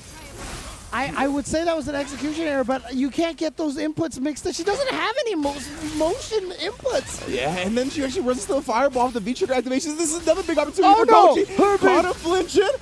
Oh no, he actually dropped the DP, but she didn't quick rise, and now And makes now out that's the Yeah, Koji SG able to clutch out the game in a very scrambly fashion. Let's not get it twisted. That was definitely not the cleanest Street Fighter that either player played at the end. Oh, no. I know that's going to be rough for Lacuna C to hold. But I mean, yeah, man, that was wild. Koji, though, I mean, there was, even though it was a little bit sloppy at the end, there were moments of brilliance from both sides. Koji, the absorption into the demon flip, or not the demon flip, the raging demon. And then earlier in the set, too, when we talked about him just raw calling out the V-trigger after getting hit by it once with a neutral jump, like there was really these great adjustments he had throughout the set. So I'm glad to see Koji move on. Lacuna C, I think I called a lot of his matches at IWO as well. So, I mean, he's one of my favorites, and the Falk is always good to see on the screen, but what a way for that to go down. Oh, man. Yeah, I mean, honestly, maybe after that Raging Demon situation, Lacuna was a little bit tilted afterwards, and just wasn't able to... Man, I don't even like. It's just it's because when you get like caught up in a scramble like that, you just kind of start to give in to that type of pace, right? That's why he woke up with the EXDP. Like everything is just falling apart. Like it feels like everything's coming crashing down. You just got to do something. He tried to super the jump, and it just missed because the air fireball delays Akuma in the air for just a little bit. And after that, I just don't think Lacuna C, after getting Raging Demon and then having that super whiff like that, he probably thought that was his, like, it was basically the card, the ace in his sleeve right there, right? He was ready. He was like, you jumped, gotcha, and then it didn't work, and then it's so hard to recover from that situation. But, well done to Lacuna C, getting into the top 16 here. Southeast Asia, very stacked region, a lot of strong players. Unfortunately, one of the Malaysian players will go out of the tournament, and the Singaporean Koji SG is going to continue forward. 100%. So you'll see the way it's broken down now in a very exciting, nail-biting fashion. Coach is going to be taking on Bravery in round 2. But next up, we're going to have Duplex City versus Mine RPG. And now Duplex City is a man after my own heart. We have information about him. I know that his CFN is Randy RKO. That Duplex City is also a wrestling reference. That's a Brock Lesnar reference. I recognize that as well. So if I could just get this man to start making AEW references, then he'll become my favorite player. Dude, I'm just, how did he get Randy RKO? Like, he we got were it talking about right? that. Yeah. I don't know how he straight up got Randy RKO on CFN. I found that impressive. That must have been like day one, install the game and just like, you know what? But nonetheless, let's see what our players have to say in regards to this match and each other here in our top 16 bracket. We're going to start off with Mine RPG. Luckily, I still managed to get the top 16 again this year. My next opponent's main character is likely Blanca, so I will try my best to anti-air those rollings. Yeah, which is really cool, by the way, getting a Blanca here in top 16, Mine RPG, and M. Bison player himself. Let's see if Duplex City actually has any of these wrestling references. Whoa, finally, no more Guile players in my next match. I guess he fought like 100 Guile players. So I could use my favorite character, Blanca, to troll, gimmick, and random you all out. I don't care. And I am just having fun playing Blanca-chan. Yeah, he cut a wrestling promo right there. You can definitely tell what's in his DNA. I see him right there. Bro, he said finally no more Guile players in my next match. Man. That's too good. As a person who does not like playing against Guile, I feel that. But Does you know who else? anybody like playing against Guile? True. I mean, honestly. But you know who else I don't like playing against? Blanca. Dude. I'm with you, Lupe. I remember Gold Watch. I don't like fighting Blanca either, son. Dude, there's like Blanca players are just cut from a different cloth, dude. Like, seriously. I think that's why, is because like I don't understand their functioning. Like I don't understand their decision-making process, and because of that, I've just never been able to really get a good handle on that matchup. Yeah, and I know, I believe that they can't use the Blanca-chan costume, but that's why that Blanca-chan costume is like the greatest costume. Because like every Blanca fan out there, every Blanca player saw that costume and they're like, day one. Yeah. Day one, 100%. 100%, dude. Yeah, that's the thing, is like the people that design the Blanca costumes, they gotta be Blanca players, because they like scratch the itch of all, like they always have the weird costumes. He has a Monster Hunter costume, doesn't he? Yeah, I think so. I think so. He's gotta have some obnoxious Monster Hunter costume. And then the Blanca-chan, like they just are so in tune with the player base of that character. That Blanca-chan costume is like, I can feel the material. Like I know exactly what it's all made out of. It's like, elementary school, you're like making puppets for like, dude, I swear. Looking like it should be a Little Big Planet and whatnot. Exactly. Oh, man. But it is the characters we expected. It is going to be Blanca versus M. Bison. Mind RPG with that M. Bison. Again, a player that we've seen in these top 16s for Singapore. For Southeast Asia commonly. But let's just see how much trolling we're going to get here from Duplex City. He's already rolling. Yeah. Look at this. Yeah, man, my man, Mind RPG, he's trying to get these crouch fierces right. Yeah, that's going to be your primary answer as Bison.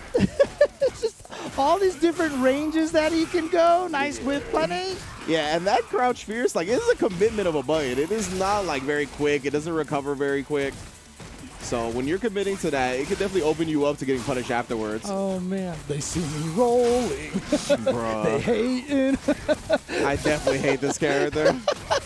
I'm on front. Oh, man. Oh, stomped out. Stomped, yeah. Here we go. Duplex City has not had a chance to activate that V-trigger yet. Let's pressure now, and the throw is going to take it for Mind RPG. And that face on the top left of your screen, I swear that's the expression he's making right now. He's like, this Blanca. Oh, man. I honestly can't believe Duplex didn't, like, bust out with, like, an upwards EX Rainbow Ball. Right. I thought he definitely would have on the head stop. Oh, there it is. I was talking about that last round. Yeah, not now. Not now.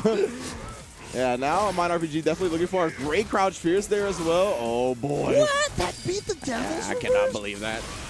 Oh, chasing him down with that EX Scissors. Close to stun, man. Close to death. Yeah, he's just like, I'm out of here. I'm dealing with this here. Oh, here we go. Activation. Help. Yo, Mind RPG. Testing him. He was like, I don't believe in your meaties. Yeah, Mind RPG got one of those preemptive attacks, you know, in those Final Fantasy games. Preemptive attack. Just woke up with that stand light kick, and again, stand light kick 3-frame button. What were they thinking? But you know what? He's got it, and it's so good.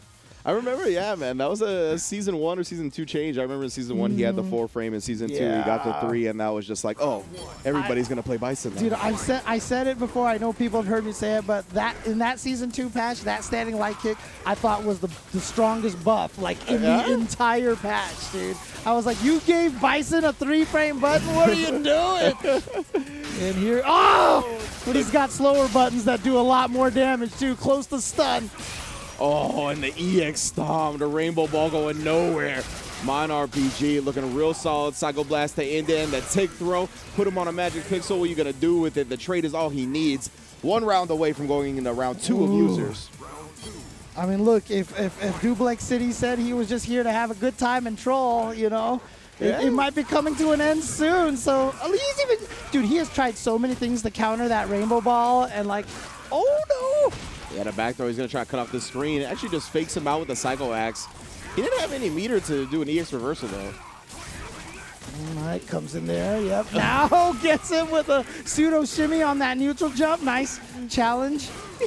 Dude, he is just going everywhere. He is moving, brother. I mean, people used to joke he did electricity because he's hairy, but I think it's just a kinetic motion that he's using. Man, it's constantly on the go. Oh, the V-trigger 1. You done forgot? Got his ankles crossed, not protecting the neck. Mind RPG 2-0 after taking the corner with that V-trigger 1 Bison dash. I still love seeing that. V-Trigger 1 and 2 with Bison, just so useful. Definitely one of those characters that has 2 viable V-Triggers, as you saw on display right there. Yeah, good stuff to Mind RPG. He's going to advance forward. Shout out to Duplex City for, you know, the good times here. So Dude, he definitely gave us a little bit of entertainment over there. Unfortunately, he is out of the tournament now as we're in the loser side of the bracket. It's the nature of the tournaments, but getting to top 16 once again, a very, very admirable result here. So well done to him. As you can see right now, Mind RPG is going to move on, and it is indeed going to be the Thailand versus Thailand match coming up against Jin Koyuki, which we will see later on the stream. And look, if you guys want to enter tournaments and just troll people with Blanca and bounce around and hop around and have a good time and everything like that. The PlayStation Open Series is still going on right now. Heading over to compete.playstation.com will allow you to learn all about the PlayStation tournaments, where you could find also a lot more Street Fighter V action right now. Free to enter, totally fun to play. Get involved with the fighting game community, meet some other cool players and such, and just have a good time, man. Just have some fun playing in these tournaments. Learn the enjoyment of heart-pumping action in tournaments. Yeah, man. And I mean, Street Fighter is a iconic IP, right? So it's not only on your home console, it's on your mobile phones as well. That Street Fighter Duel, the Capcom authorized mobile game, is now available for download in China, and a global version will be coming soon. Keep a lookout for more news on the global release and get ready to join the journey with millions of players to find out who is indeed the best fighter in the entire world. Right, and we're still on our quest to find out who the best player right now is, at least in the Southeast Asia region. We'll be heading to a break right now, but when we come back, it will be Jeff Roth going up against Salfai, and then afterwards, Versace going up against Kite Orca. You do not want to miss these matches. Stick around until after the break. Time to fly, time to fly. Never give up, we won't retreat. The ones who stand up turn defeat. So fly, time to fly. Glory waits for those who fight. We unite, we are Street Fighters.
Riders have to strike out on their own.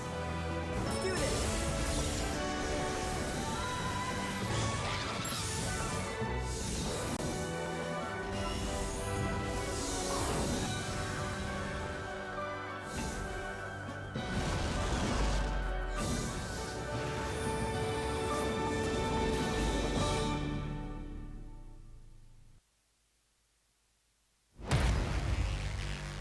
Lock and loaded, it's time for war. Can't start the show without the star. This is the path of my destiny.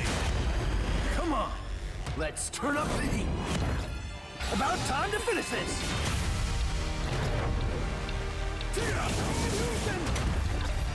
See what I'm really made of. I'll show you.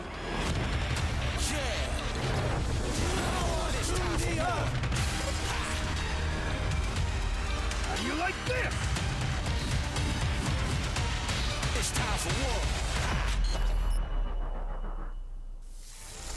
That is the truth of what you must seek.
but I just might lose control. So shoot, and I never do miss. I gotta take risk if I wanna have it all.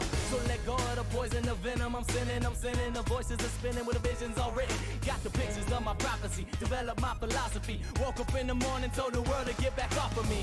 Yeah, and still the nightmares creeping up at night. I'm a fragment in the mirror, seeing black and white. Like who is me and who is gonna take me over? My soul is my soul in the eyes of the beholder. Yeah, and now there's darkness in the chaos. Try to see the light, hope the positives will pay off. Ain't no time for stressing when the time is of this essence. Take these two fists and swing them back into your direction. Woo! Cause that's the way I got it. And don't the sound of doom always sound so melodic.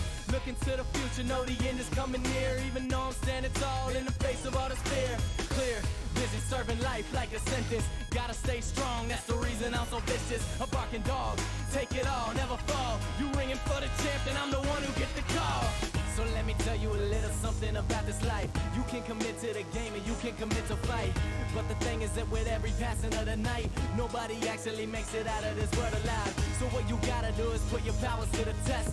Time is passing, so you better spend your time the best. So who you gonna be when the reaper come knocking? Actions speak louder than words, so stop talking. Yeah, so watch me break out of this cage. I fight now, I won't change.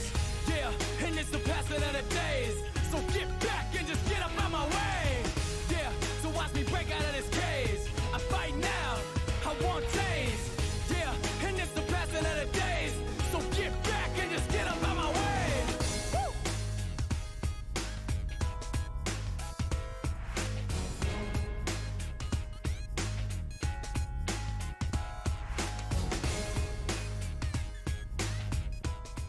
And welcome back to the Capcom Pro Tour on Capcom Fighters. Hopefully we didn't lose too much of your trust, chat. I know the countdown was a lie, but we're back. Give us a chance to regain it. I promise we will earn it back. But of course, this has been a fun top 16 already. We've had a bunch of heavy hitters show out again. It's me, Ringe, James Chen on the mics, and we've already gotten through winners qualifiers. Let's take a look at the bracket and see how it's broken down so far, shall we? On the loser side of things, we got Lacunacy falling to Koji in spectacular fashion. I highly recommend going back and checking out that set if you missed it. Mind RPG able to take down Duplex City, really surviving the Blanca onslaught 2-0, and now we're going to be moving on to Jefferoth, which might be my favorite name in this bracket. Up against Sao Fi. Yeah, so again, that's going to be another player from Thailand going up against the sole representative from Vietnam. So shout-outs to Sao Fi there with the country on his back, maybe, you might want to say, but no pressure, of course. As you can see, whoever wins this match will be going up against Vita. And, yeah, we will be going through the entirety of that round two loser side before the end of today. But let's go to Jefferoth and Sao Fi, and let's see what they have to say about this matchup coming up. I mean, I wonder if these two have ever fought each other before or have any intel on each other. So we start off with Jefferoth. Says, I don't care who my next opponent is because I still don't know how I got here. Like, I started off reading it with confidence, and then it was just like it just 180 there. But never mind that. I'll do my best. Okay. I caught whiplash from that quote. Oh, dude, my goodness. I was like, I don't care who my opponent is. I still don't know how I got. I'm not even supposed to be here right now. That 180 got me good. All right, Southfire, what you got in response, brother? Let me see. All top 16 opponents are very strong. That's facts, man. So even though Jefferoth has been kind of downplaying himself a little bit, right? He's like, I don't know how I made it to this top 16. If you did, you are definitely a skilled player with a strong fighting game fundamental at your core. So big ups to Jefferoth and Southfire, both making it here. And it looks like it's going to be the Ibuki and the Ken from our intel. And, of course, I'm always a big Ken fan. That was my first main. Well, I tried to play Bison, but that was when he had the 4 frames, so I was like... Right, yeah. You're like, you know what? I'm going to go to Ken. At least I got a 3-frame tots here, you know? You know, so Ken always has a special place in my heart. And Ibuki as well. I'm glad to see that players haven't just completely abandoned the character. It's crazy. Like, she's still good. Yeah, DRA, right? Got second first that's attack. Right. Yeah, they're playing a bunch of Ibuki, so definitely a strong character still. Well, and it is definitely going to be what we see. You've got Banana Ken. No, Banana Ken's actually the name of a player, so I can't call him Banana Ken. But the yellow Ken going up against Ibuki. I didn't see which trigger and skills. I mean, Ken is actually at a point right now where you see players using both of the whole combination of his stuff. Most Ibuki players still seem to be going with the V trigger 2, and yep, sure enough, it is going to be V trigger 2 and the V skill 2, so he's going with the Caltrops. Okay, okay. South-5, of course, going with classics, trigger 1 and skill 1. Yeah, the stock loadout. Yeah, the crosscuts, right? Already ready with it. And I want to say that a lot of the time we saw DRA, I think it was still V-Trigger 1 from DRA on the Ibuki, but nonetheless, maybe a little bit of flub right there, just ended up not connecting. So hit the button too early, didn't get it, you know, just got canceled out by the dash. Nice single hit confirmed. Yeah. And Ibukis really need to confirm those nowadays. It is punishable on block. And there you go. One of the beautiful things about that V-shift is that it doesn't care which direction you know you're in. You can actually avoid, so it doesn't matter if you do the left-right mix-up. V-shift will work. Speaking of single hit confirms, this time from the cat. Oh, that was tough. No cross-up. Stayed in the front. Yeah, I won't lie to you. That was tough to see right there. It definitely could have looked like Ken could have snuck by, got the cross under, but instead staying on the same side. Very smart. Oh, and yeah, Jeff Roth just getting outside that range. You can see that low medium kick. Definitely been checking a lot of walkbacks. It's funny. There's an old school like ST player named Jeff Rocks, and like every time I see Jeff Roth, I'm like I almost call him Jeff Rocks by accident. And I just saw him like yesterday. So we see more single hit confirms coming out, trying to use the plus raise from the EX Fireball now. Oh, he actually didn't convert off that. Yeah, he didn't realize it was the knockdown hit. There is that little weird pause that kind of gives you that indication, but he didn't notice it. And again, good confirm. Oh, good block. What a block. He's like, I've seen these shenanigans before. Facts. South-5 more than ready. Oh, a little bit preemptive though. That's a great way to like cut off opponents who have good reactions. Just the EX air kunai like that. Yep, block that EX Tatsu from the air. That is negative. But here we go. Plus frames to go in. Challenges. What? He doesn't get the hit combo. And then he just busts out with the EX TP. He just said, you know what? This is what chem players do, right? They're like, you better land this combo because I've exactly. That like it's gonna tilt you if you're Jeff Roth, but that's on you, right? Like South-5, he's getting hit. He might as well just churn the butter. That's like what's the point? When does anybody ever intentionally drop their combo to bait out your EX reversal that you're mashing, right? Nobody does that. So because of that, that's a good decision from South-5. And Jeff Roth, unfortunately for him, gets punished for dropping the combo. Yep. So that's the second combo we've seen him drop now. So tried to slide under that fireball, not gonna quite get over there. Yeah, and you know, I want to say like, you know, maybe the connection's not that great, but we've seen South-5 get a lot of these crouch medium kicks directly into EX Tatsu, and that's not easy. Yeah, and even on Jeff Roth's side, he's gotten some good confirm. He had that single hit confirm into the V trigger, I should say. Yeah, so it might just be like him not being used to this stage and getting like antsy when he gets these big combos or not the big counter hits, you know? Or just nerves. Yeah, that's what I mean. Yeah, top 16, CPT. You know, everybody's sitting there watching you at home and you're like, I gotta perform properly. Oh, here we go. Big opportunity. Not gonna drop this combo perhaps. Lovely not commentators. Let's go. Cross up, let's go. And now close to stun, goes for the throw, and now you have to deal with the mix-up. A beautiful block on the thunder kick. Okay. Not quite stunned yet. That's so unfortunate. Oh, recovered in time. Didn't get the confirm, or I just didn't get the full kill. Right. And then a raw jump in, and it catches him with the Cien, with the classic. Indeed. Staying on the same side. Alley-oop to yourself with the right of finish. Yeah, basically, again, you know, you see someone jump at you that close, you just automatically walk forward because you try to walk under, and instead they pause in the air, throw those kunais out, and you just walk face first into them. South-5, a little bit of execution error right there on that air attempt. But still, I like the way he kind of mixed up his wake-up options. Look at that, and then reversing with a jab. Sweep. Oh, nice. Actually, good block right there from Jeff Roth. Both of these players have had some pretty nasty blocks, to be honest. Good blocks from both of their side. They both feel like, I've seen your mix-ups before. Not going to get caught off guard whatsoever. And Jeff Roth still has that V-Trigger 2 on deck. Okay. Oh, actually, no counters right there from Southby, but now, I'm sorry, from Jefferoth, but here we go. Jefferoth going for the mix-up, stay in the front. Actually, the trade combo is going to work out for him. Yes, indeed. And then again, right back to the well. If it ain't broke, don't fix it. I mean, look, you're in the corner. You're like, how do I get out of the corner? And then the opponent obliges by just like jumping, and you're like, oh, thanks. And then you just start wandering forward. And then, I mean, that's how Seth gets you with the axe kick. That's how sometimes Cammy gets you with the EX dive kick. A lot of the characters that have that ability to just change their jump arc like that catch you by surprise. It's the walk of shame, too. You're just walking forward directly into it. It feels so bad. Block with your face, dude. Also, I want to correct myself from earlier. I messed up. DRA was definitely using V-Trigger 2 on Ibuki at first attack. Was he? Yeah, okay. I was tripping. Gotcha. Okay. Not going to punch that in time. Both of them trying to throw. Oh, the slide actually to just catch the startup of the fireball. Very nice. Oh, I like the side switch. Great recognition from Southby right there that Jefferoth walked out of his range, just going with the crouch medium kick afterwards. Jefferoth got to be real quick to take advantage of those whiff throws. A nice anti-air and the side switch. This is perfect here. What's the mix-up? Okay, doesn't go for any of the kunai resets there. That time just goes for the full combo.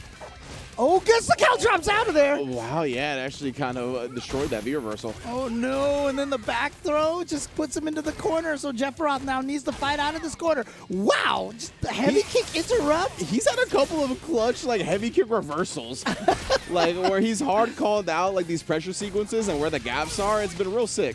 Okay, back throw, not quite enough to kill yet. Just needs one more hit. Watch out for...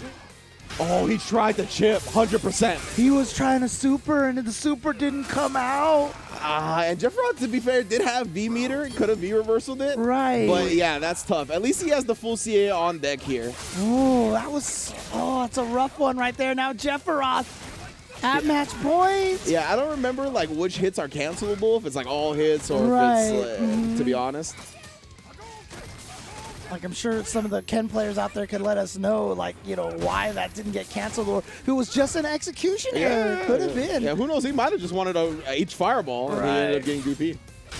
No, that's twice now he's gone for that. Oh, he fakes it that time with the light Tatsu into the throw. He's like, you're capable of blocking this. But again, that EX kunai has allowed Jefferoth to get in a couple of times now. Am I going to activate that V-trigger? We'll try to test him with a big duff, but not going to bite just yet. EX kunai to start the pressure up. Nice check again. He's been really checking those the overheads. Yeah, and a good single hit confirming the DP, but here we go. What's the mix-up? Actually, okay, goes for this reset right here. And good block by Southby. Got him! Ooh, he's still going to live here. But now the kunai mix-up. The kunai is just chilling there. Oh. He made it to the other side. I think Jefferoth thought he could block the jump attack and Ken would land in the kunai, but instead the Tatsu switched the side. Yeah, I think you're right. I think it was the confidence in the caltrop right there sitting on the ground. Yeah, the caltrop, not the kunai, sorry. Ooh, the V-break, I like his V-break. Switchy music. What the? Yeah, the EX just getting right past that. Now he has the corner to himself. Jefferoth not willing to bust out with the EX reversal just yet, weathering the storm in the corner. Has the V-trigger on deck and he's going to pop it. Are we going to see the side switch? Yes, at least to get the corner, even if it's not a reset. Tries for another overhead with the reversal jabs again. And the cross-up Tatsu going to connect, just wasn't fast enough on the ground moves. Oh, finally busts out with the EX. He had been scheming on it, waiting for the right moment, found it. Give him another chance in this game. What a check on the forward dash as well. You're not sneaking in. Still 2 kunais to his name. What disciplined defense until then. He got caught flinching on the fireball. Oh, just a little too far away for that throw. A little bit too far away for that kunai. He doesn't have any EX meter. He does have 1 kunai and a V-trigger available. We're going to see a raw V-trigger perhaps? No. Just a raw jump in. Oh, he doesn't confirm it twice. 2 of them, no confirm into the... Oh, got the jab, but only a jab.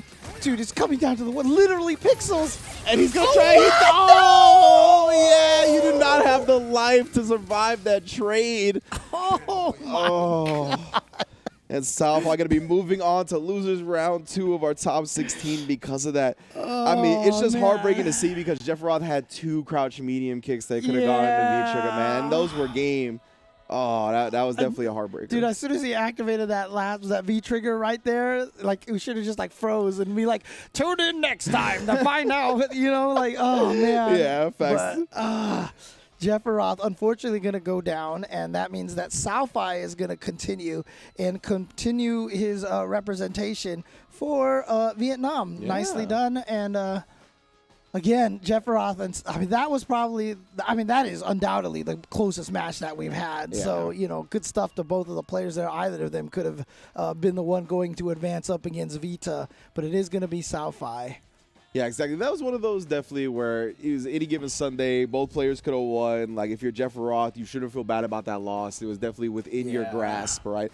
It's gonna feel bad that you didn't get those hit confirms at the end, but that's just how fighting games go. Yeah. You know what I mean? Like you were definitely more than capable of winning that. So at the end of the day, that's what you need to take forward and just adjust your confidence. Hopefully he gains some there. But of course, we are rounding out our losers round 1 of top 16. The next match is going to be Versace versus Kite Orca. Versace representing the Philippines on that jury versus Kite Orca on the Honda, who I believe also did work at Intel World Open, if I'm not mistaken. Okay. And we had a Honda get very close to qualifying in the, was it South America region, I think it was? I think so. Yeah. So let's see what Kite Orca can do with E-Honda. But let's take a look at the quotes from the players coming up here. I'm going to be starting off with Kite Orca. He says, I've played Verz before, and he is a solid player. Let's see how it goes. Also, shout outs to my friends in Indo SF. Nice. Sure. There we go. Kite Orca repping Indonesia. Yep. Only Indonesian, just like Versace is the only Filipino in this tournament. And, we're saying Versace because I think that's how it's... Well, let's get his quote. You'll see how his name is spelled. It's got an X in the middle, but I'm pretty sure he's getting at Versace. Right. You know what I'm saying?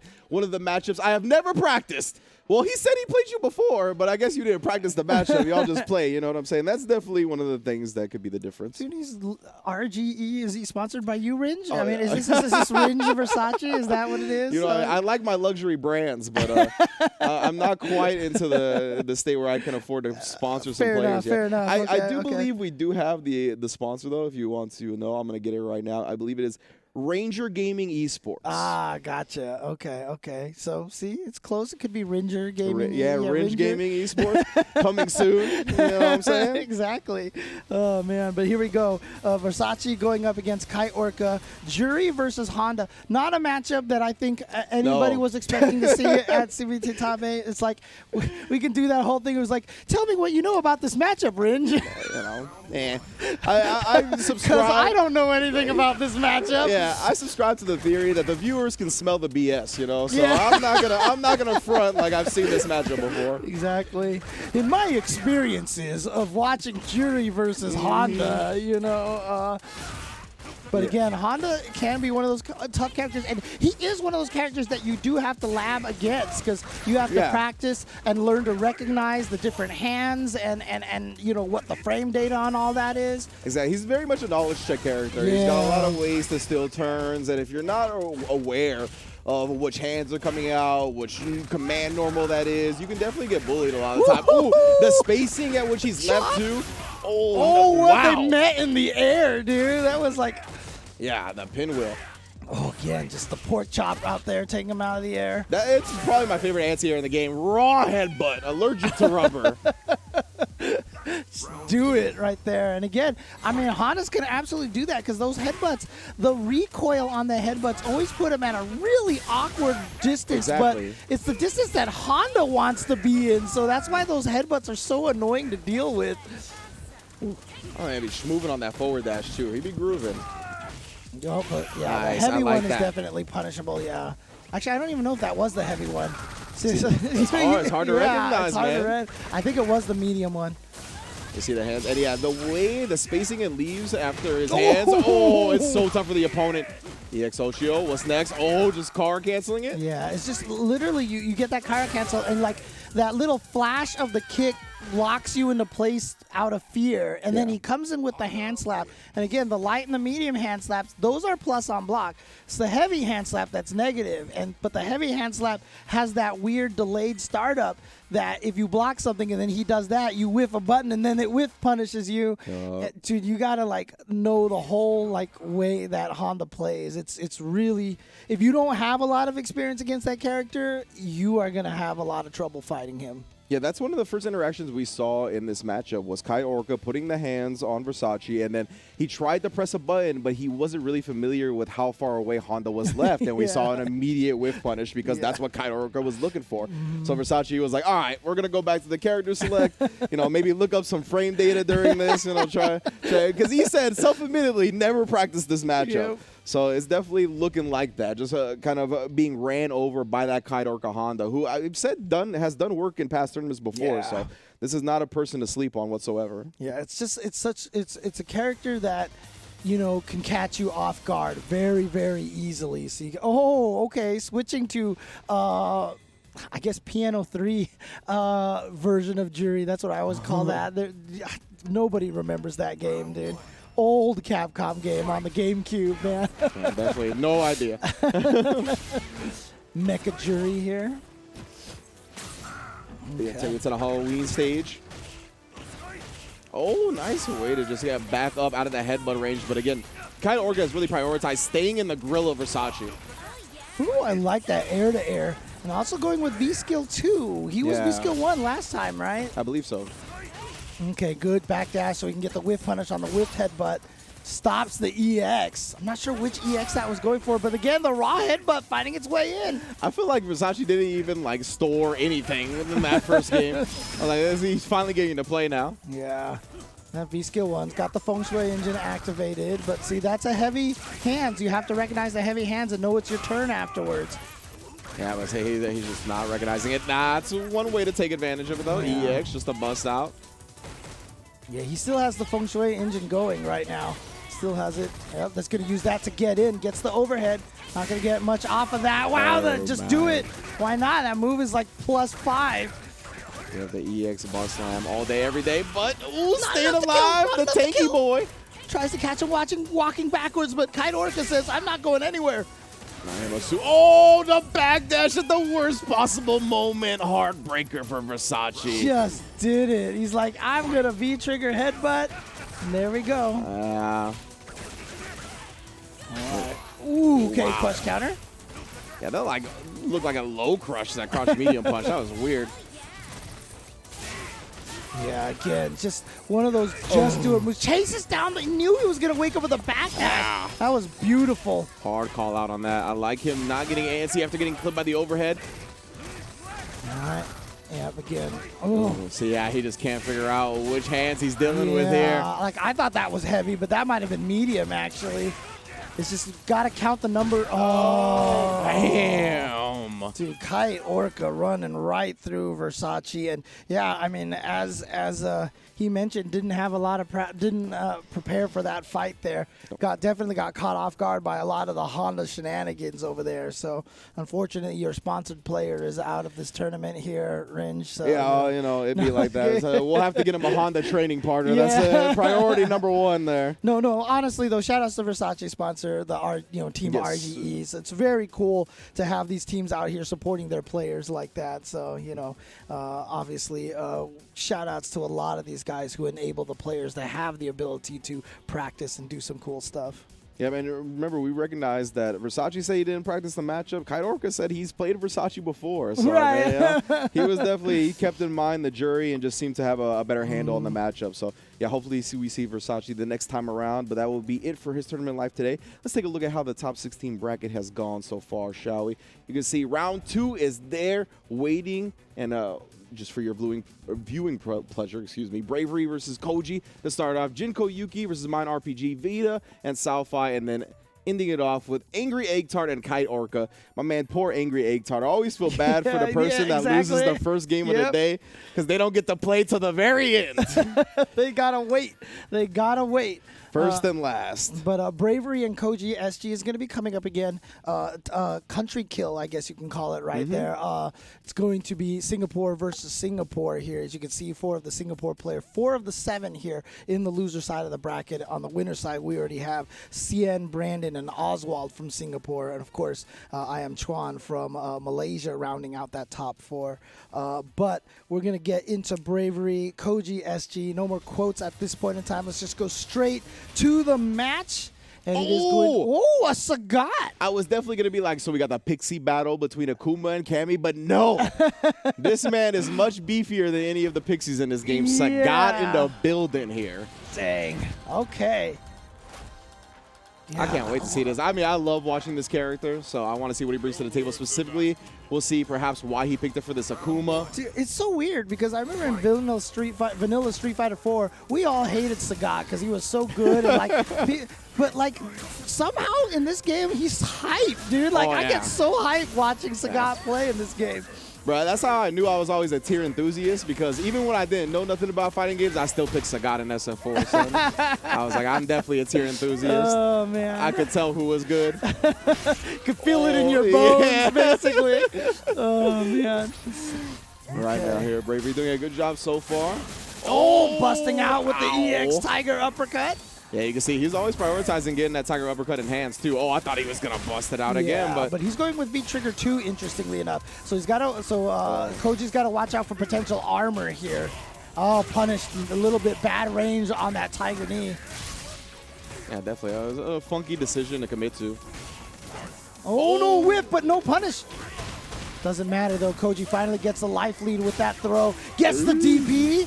Just needs one more hit. Shimmy. No, he actually goes for the throw, and there was a tech. Nice waits for the reverse. Oh, my God. I love that Akuma shows you the hand. Dude, yeah, I was about to say, it was like, look at the hand. It's like the art of misdirection. Like, he definitely pickpocketed you at the same time. Like, look at this one. Give me that W. It's the magician tech right there. Oh, no. Didn't get the uppercut off of the crouching medium punch. And so it's going to give Koji a chance here. Gets a good damage. Wow, challenging after that V reversal. And again, Sagat just kind of puts you at a weird position. I thought they made it so he didn't push back as far anymore, but still worked out. Was definitely, didn't get the counter hit on that stand jab, so no connection afterwards, but still very much in control of this round. Yeah, you can see not too willing to commit to fireballs at this point because he knows DP will do huge damage, but back-to-back fireballs there and then cuts off the grounded approach. Great stuff from Bravery. Interesting, both times now, both players at the round-ending kill, they both went for the throw instead of a shimmy. So usually round-ending shimmies are really powerful. True. Oh, no, he jump kicked too early. Oh. Okay. Delay rise. Oh, into the palm. Oh, we'll try it one more time. V-break, going to cut off the jump. Yeah, that heavy kick. Yeah, just throw out that heavy kick. Let people run into it. Oh, 2 counter hits in a row. And then, oh no, getting thrown on their wake up. It's never fun. Yeah, he committed, trying to hard call out the fireball right there. That Bravery would just be trying to throw the projectiles. Activate that V-trigger. What are we doing with it? Hasn't really wound up at all. Not trying to guard break him. I just love the tiger roar that you hear on that. It is. It's actually a really great sound effect. Yeah. Caught him flinching there. And then the EX Tiger knee, that's huge. Walked into it. Oh, he tried to show it. He tried to show it himself. He's like, oh, yeah, look at this hand. Yeah. You know? Want to hit him with his own pimp. All right. Ooh. No counter hit, though. Man, this dubstep is too intense for this match right now. Ooh, he almost landed that fireball. It was nice. Nah. Was that close enough, or is that too far away? Does it hit the hand?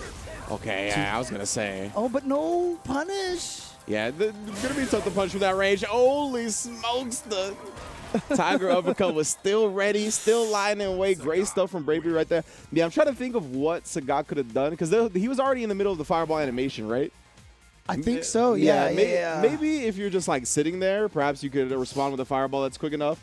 Maybe the Tiger knee, but yeah, I don't know what he would have to really reach that quickly. But Koji definitely was like, you know what? I did this to Lacuna's Falk with the raw super. I'm gonna do it again.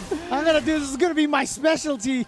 I want people to call it the Koji SG, right? dude. Oh, catches him with the Tor's heavy punch. Yeah, that's a great throw bait right there. Takes you airborne, leaves you point blank as well. Oof. Good confirm right there. Just a corner backdash. Trying to hard call out a throw attempt, perhaps. No anti-air ready to go. Burning some of that life. Has the V skill to parry. Burns all that gray health that was created by the red fireball. This time the meaty throw and just gets back thrown. So here we go. Koji now on the board to start off game number 2.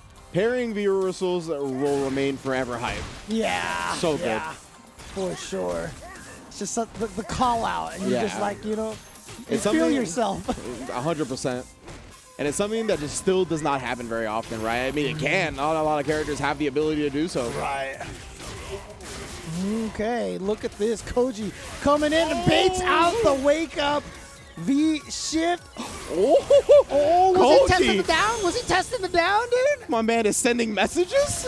Okay, all right, we get a little spice here. I wonder, I mean, these are both Singaporean players, right, that I mentioned. Do they have a history? Do these guys have a history? Maybe, I don't know. You know, we always like, they're from the same country, they must be such great friends. But you know what? I mean, sometimes it doesn't work out that way. No. Most definitely not. Ooh, and we're getting a break in the momentum and everything. So let's take a trip back to the lobby. Maybe Cammy. Maybe going back to the Cammy instead. Could be. This man, he sent a message with that. I Wow. know. I just imagine all the other Singapore players just laughing right now. Yeah, They're probably cracking up. They're like, ah. Yeah, it's usually when you see something like that, it's usually one of two things. It's usually like they have history and they actually don't like each other that much. Right, or they really like each other. Yeah, and they or play they're a lot. really good Yeah, friends, exactly. yeah, Yeah. So it's usually one of those two things. So I'm not exactly sure which one it is. They're good friends, But, right? yeah. This was the wholesome, like we're going to go with the wholesome route over here. Exactly. Oh, man. Awesome. All right. So yeah, we'll see if Bravery going to switch back to the cameo. Now, I like the way the Sagat was looking. I think Sagat, the way he approached the matchup against the Akuma was smart as well. But he already got his game with Sagat. He's trying to get his game with Cammy now. Of course, this is all 2 out of 3 today. 3 out of 5. The Promised Land is earned tomorrow in top 8. So both of these players need one more game to get there. Yeah, one of the nice things about going with this strategy, though, is now they're used to one pace. Yeah. They're used to, trying to get in on Sagat. Now, all of a sudden, Cammy's just going to try to run down into your face. Oh, that was supposed to be a wake-up V reversal, but he missed the meaty, and it just worked out for him. That was the best miss reversal of his tournament, for sure. Oh, my goodness. Waiting until he recovered from the stars. I'm going to show you whose Walk of Fame this is. I'm taking all that wholesome part out of there now, dude. There was nothing wholesome about that, no, dude. he dropped there was nothing wholesome about that. There is something going on. There is history, ladies and gentlemen. And you can see the mental damage might be playing a factor here. He ended up missing that air fireball, and that led to the loss. That's a big tilter. Oh, man. Oh, man. Trade. That's a great trade. Oh, Gonna punish that in time. Close to stun, tries to get the shimmy. Oh, just nah! Oh, okay. Dude, Bravery wants that stun so bad because He did. there's, He was going to dance on him for sure. Oh, yeah. Big tour, Meg the Stallion style. He was about to get down. Yeah.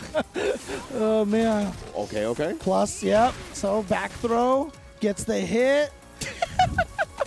Man's is two-stepping out here. Look at this blue background. Crip walking, Cammy? What you doing with it? Oh, wait, though. Oh. Are you playing with your food too much? Playing with your food too much? Let me see some Koji. Koji got full CA on deck. Send him a message, bro. Yeah, one hit in the super. Okay, yeah, that's a cancel. I forgot about that. Yep. Oh, finally got it, dude. Got caught reaching. Bravery completing the lesson today, and he's completed his run in the loser's bracket. That is our first top 8 qualifier from the loser side of things. I just want to remind the people at home that, the opinions of the players do not reflect those of the... Of Capcom, of the commentators, the production team. I got out of my chair, dude. Like when that happened, he was just toying with him at the end. I was just like, dude, It was when he did the offensive raw DP, right? That's where you're like, all right, well, I gotta what stretch is my legs. happening over here? Oh man, okay. Dude, someone like Cien or somebody, please give me the backstory on that. I need to know what is going on in that situation. But, yeah. I mean, the fact that he even started with the Sagat kind of indicates that they've probably played each other quite a few times, right? Yeah, so, I imagine so. I just... there must be some sort of history, but Bravery is going to advance, and Yes. Koji goes out, unfortunately, again, out of the tournament as we are in loser's bracket. So Bravery now in the top 8, who will be playing tomorrow. Yes, sir. Bravery done for the day, has earned his right to get in that top 8, that 3 out of 5 promised land tomorrow. And, of course, we still got 3 matches left in our round 2 of Losers Top 16 to go. We got Jinko Yuki, Mine RPG, Vita and Salfi, and then, of course, Angry Egg Tart and Kite Orca to round things off. But before we get to that, of course, I want to let y'all know about that PKCZ song that y'all have been hearing throughout the Capcom Pro Tour 2021. Don't forget about it. For more details, you can check out the link that just popped up on your screen right now. You can see it down there, you know what I'm saying? So big shout outs to PKCZ, lacing us with the tunes throughout the year. Yeah, and of course, as we mentioned earlier, throughout this broadcast so far, you guys can get in on the tournament action yourselves, right? So you can actually go to compete.playstation.com to learn more about the PlayStation tournaments and compete in some more Street Fighter V action. You can see the link right down there, so you definitely want to get involved in that. Lots of fun stuff. Just get involved in playing the games and playing in the tournaments. Like I said, there's just no other adrenaline rush. You know, you'll trust me. You'll feel nervous if it's your first tournament, but it's a good kind of nervous. You feel alive. Yeah, man. You feel alive.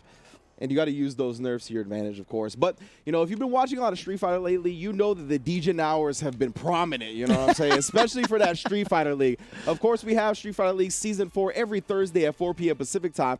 For you people, you normies out there that are actually awake at normal hours, you can always catch it on Capcom Fighters again every Thursday at 4 p.m. Pacific time. But they've been doing the Japan SFL as well, right? And that's been going on, I believe, like Tuesday nights at like 4 a.m. or 2 a.m. or something like that. Yeah, and Sienna's doing that too with Vicious. Yeah, right? St. Cola has been on that as well. So big ups to all of our commentators holding it down as well for Street Fighter League in the U.S. and Japan, bringing us the English broadcast, the Japanese broadcast team as well. Big ups to them as always. And again, it's always on Capcom Fighters. Yeah, so Capcom, of course, doing a lot of amazing things, including partnering with the Breast Cancer Research Foundation as well, BCRF.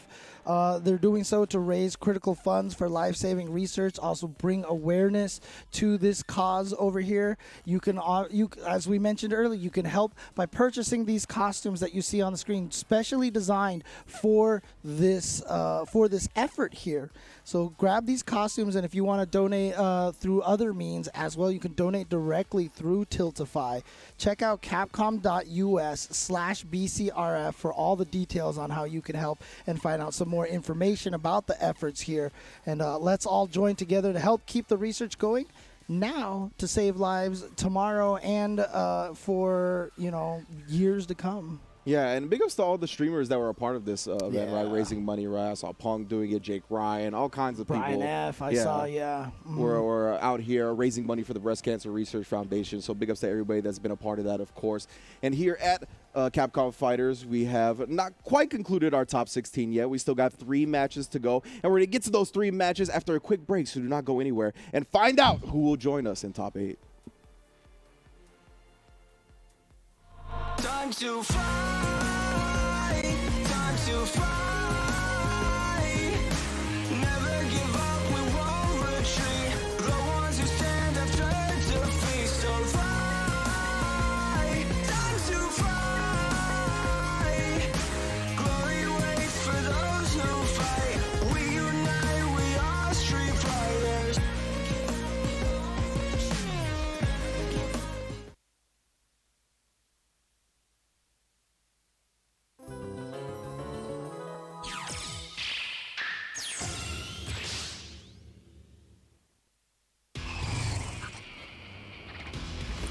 If I go too far, please forgive me.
of fate, you shall know.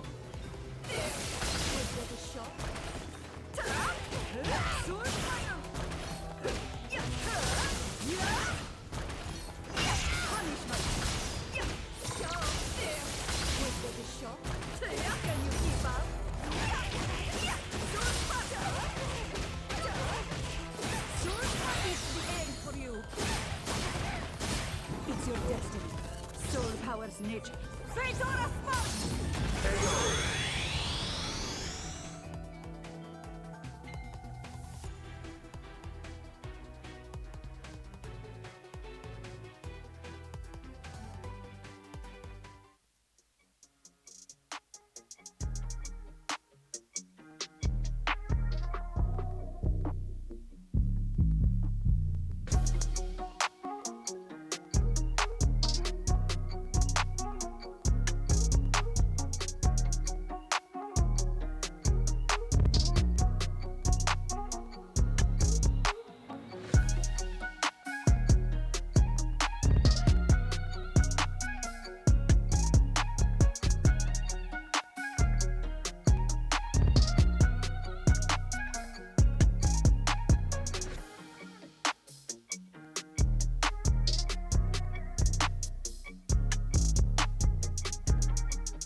And we're back. We are on the home stretch right now to get to finish the top 16 and get to the top 8. 3 more matches coming up on the loser side of the bracket to find out who will be joining Cien, I Am Chuan, Brandon, and Oswald on the winner side of the bracket. And so far, just Bravery on the loser side of the bracket. So let's take a look. Let's get the bracket on the screen over here so you guys can check this out. You see we have these 3 matches left. It's Jinko Yuki and Mind RPG, 2 players from Thailand going up against each other. The last 2 remaining Thailand players, actually, after Jeff Roth was taken out.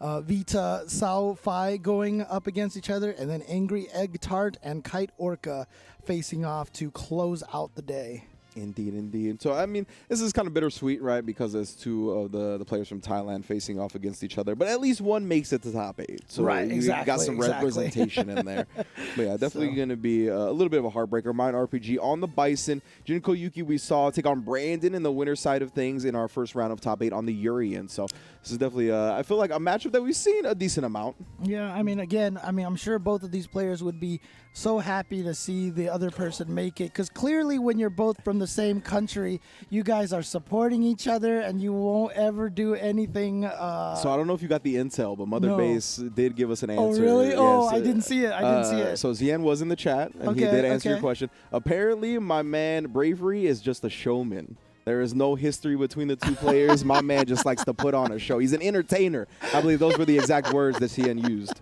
Nice. Okay. Good stuff. Good stuff. All right. But again, Jinko Yuki, Mind RPG, Blanca. I'm not Blanca. I'm sorry. M. Bison. Yes. Going up against the Urian. Yes. So again, this is the Illuminati versus Shadowloo matchup coming over here. And again, Thailand versus Thailand. Who will represent Thailand in the top 8? We'll find out. I wonder how both sides feel about this matchup. In my mind, I played both characters for a bit. In my mind, it's like one of the most 5-5 matchups in the game. Yeah, but okay. I could be very wrong. Like I'm not trying to say that as an expert or anything. Right. But to me, it seems like both of these characters have a lot of tools to deal with each other's shenanigans. Like in the mid range, I think both of them have very good buttons. Obviously, he has the fireball, but the projectile absorb like that. So like, it's definitely, to me, even on paper. Oh no, wrong fireball. Yeah. All right, plus frames for Bison. Nice backdash. Whiff punishes the scissors. I have a funny... He's still in range for the throw. That was kind of surprising. I'm not sure if this is correct intel, but, you know, obviously being from the same country, I wonder if these guys have played each other a lot, because I feel like there's already some reads on habits and stuff like that, so... Oh, unfortunate. And then just leaving him standing for the reset. Going to put him on life support now. Oh, one more again. One more again. Well, Jinko Yuki... well, look... What I was saying, it looked like Jinko Yuki understanding things that Mind RPG wants to do. And so Jinko Yuki continuing that throughout that round and dominating that first round. And again, just trying to shake your hand, man. Oh, Again. back to back. Stop making deals with this man. He's got pyramid schemes on deck. Oh, that was a great stand heavy kick with the anti-air as well. Okay, gets the anti-air this time, and now back into the corner here. Not even close to building up meter for those Aegises, but one hit into the super should be able to kill at this point. But nice cross-up.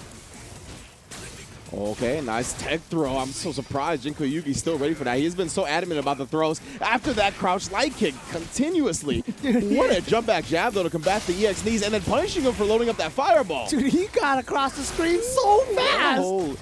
Oh, not even trying for the same heavy kick that time, and the throw will be enough. Just respecting the option after the stomp there. Mine RPG bringing it back. How many throws have we seen in this match already? Yeah. These guys are just, they do not care. They're just tossing each other all over the place. People are getting their stuff thrown. 100%. Ooh, got the counter hit confirmed. Just into the EX fireball. Yeah, it's been interesting. He's really prioritizing leaving him standing, even when it's like some situation like that. Okay, there we go. Yeah, he's going to be able to punish off of that V-shift. Oh, I love the delay just to get that crouching heavy punch to whiff. Slaps him out of the air and then just backs off. Oh, got in there again. Got the scissor kick juggle as well. That was very smart, but when he sits on here we go. Aegis. What's the mix? V shifts away, but yeah, just gonna put the mirror in front of him here. Actually does fall onto the Aegis. Is he gonna bounce off and no, it dissipates the time. That's plus frames on the EX Fireball. Makes a deal, but no special cancel. We've seen him do that every single time. Here we go. Now activation. The other side catches the back jump and chases down the backdash. Mind RPG, after going down that first round, comes back 2 rounds in a row, takes game number 1. This is a violent match. These players are hitting each other in the face, throwing, swinging. This is tight. I like this a lot. This is my type of Street Fighter 5, to be honest. This is the action heavy right now. Like, we're not like trying to micro walk back and make you whiff. I'm just trying to beat you to the punch with these buttons. Like, that's definitely what I like to see. So good stuff, both players so far. Man, Mine RPG able to take it back though. Get that first game on the board. Yeah, again, Mine RPG making it to top 16 last year as well. So he definitely has a little bit of experience in this area. Look at that whiff punish. Oh. The start of this round was, I mean, this whole round has been completely ideal here. He's going to complete the perfect. Let's see. Oh, just caught him. Do you remember in the first game, Jinko Yuki was getting those whiff punishes with the stand heavy punch, and then this round, Mine RPG was paying him the proper counter respects there. Really good round from Mine RPG, honestly. Just made every single correct decision possible. It's just how it goes in fighting games sometimes. Ooh, if you're Jinko Yuki, you got to shake that off. Like, if you have a short memory, just go into the next round, forget about that. But right now, Mine RPG really feeling himself. You can see the confidence build. Yeah, Mine RPG is feeling good right now. Uses the V reversal, does catch him even on that jump light kick. I like the dash in on the whiff. Oh, tried to chase down maybe a backdash or something. Look at that, Mine RPG even recognizing when he's going to take that time to V-skill up, but he got it off anyway in a great anti-air. He definitely missed the head stop there and came out as an instant jump heavy kick. Oh, no, you're not dashing up from full screen this time. I've got you in the mix-up. Can he kill off of the... No, actually, he just chooses to plant the mirror and keep... Oh, no! That is a heartbreaker, bro. Tries to get him with a shimmy. Not going to bite just yet. Oh, takes the throw, and you cannot afford to take it at that point. Mine RPG 2-0 in the top 8. Oh, man, that sucks. Like... Just for Jinko Yuki, you know what I mean? Like, that was a real rough way to go out. Setting up the mirror in the corner on your opponent, trying to get it going, and just right outside of the range, like where the mirror isn't going to actually catch the throw attempt, so you end up getting thrown, and the mirror just dissipates. Ugh, it's crazy, too, because so many rounds in this game are ending with people going for the throws. So, like, we've seen the techs and stuff like that, but there was the kill on the throw. Like, I always remark whenever we watch, like, the Japan region, people are always shimmying at the end. They always close the rounds up with a shimmy, but that is not happening in the Southeast Asia region right now. Really interesting to see the different kind of trends between the players that way. Most definitely. So big ups to Mine RPG, able to really ride that momentum from game 1, clutch it out in game 2. He'll be a top 8, earning that 3 out of 5 promised land. and we'll see him tomorrow, of course. But we still got some matches to go. Don't get it twisted. You see it on the screen right now. 2 more. We got Vita versus Salfi next. That should be the Vega, and he actually played the Balrog, the boxer, both Balrogs in his arsenal, up against Salfi on that Ken, who we saw taking down Jeff Roth on the Ibuki. And then, of course, we're going to round out the day with Kite Orca's Honda going against Angry Egg Tart on the G. That's right. So we're going to go with Vita and Salfi coming up next. Again, another player from Singapore, but we still have the one single player from Vietnam over here, Salfi, with a chance to get in the top 8 and represent his country over there. But again, that is going to be the Ken. So I'm really curious to see how that's going to go. Ken versus Vega. Another matchup that I feel like I don't see a lot. Which is funny because they're both launch characters. Right, yeah, exactly, right? So they were there since the beginning. It's just, honestly, like, it was like Ken and Vega, and they just kind of like did this thing, And so, we saw a lot of Ken at first, not a lot of Vega, and then it just kind of like shifted a little bit, and now here they are going to be going up against each other here. Find out who's going to make this top 8 to join along Mind RPG and Bravery on the loser side. Yeah, Vega has just always been one of the underrepresented characters of the game, man. And I think now, especially, he is very viable. And in this matchup specifically, I think can give Ken a really hard time. I think in the neutral game, Ken's buttons are a bit stubby in comparison to Vega's. So great walk speed on Vega as well. He should be able to have control of the ground game for the most part. But of course, Ken is a very explosive character. One good read can start the whole offense and then just take your life away.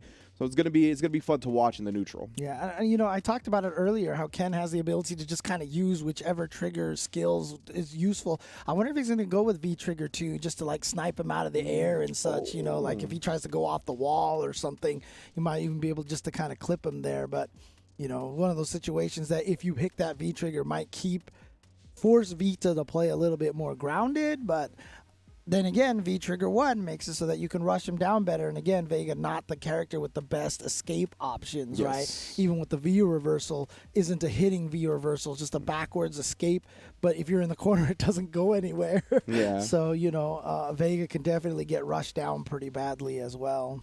And Ken, he's got ways to alter his air trajectory as well, right? One of the big weaknesses of Vega has always been his anti-air game. He doesn't have the best. He has a couple of great jump back buttons. He can anti-air here and there, but with the EX Tatsu, with the regular Tatsu, there could be some problems with that approach that he'll have. Yeah, but Salfi is going to go still with the classic strategy since Season 1. It's 1-1. Meanwhile, Vita, if we remember, the V-Skill 2 master. Yeah, that's true. I forgot about that. Oh, man. Really revolved his game plan around the V-Skill 2. It's interesting how well he uses that. Just finds, whoa, the cross-up Tatsu catching him out of it, though. Yeah. Oh, what a punish. That was so smart. That was so smart. That was really cool. Yeah, I'm really surprised he didn't have anything behind that Fierce, though. V shifts out and then V breaks. Able to punish, get some great life on him. He wants to cash that out, brings the claw back out. There we go. Set him up. Bait on the neutral jump into the fireball DP. Whoa, that just didn't hit at all. What? It just missed. But you are not tall enough for this ride, Ken? Dude, what was that about? All the Vega players out there just collectively face-palmed right there. They're like, ugh. It's probably happened to them so many times. Yeah, really weird. But, Salfi, fully loaded here.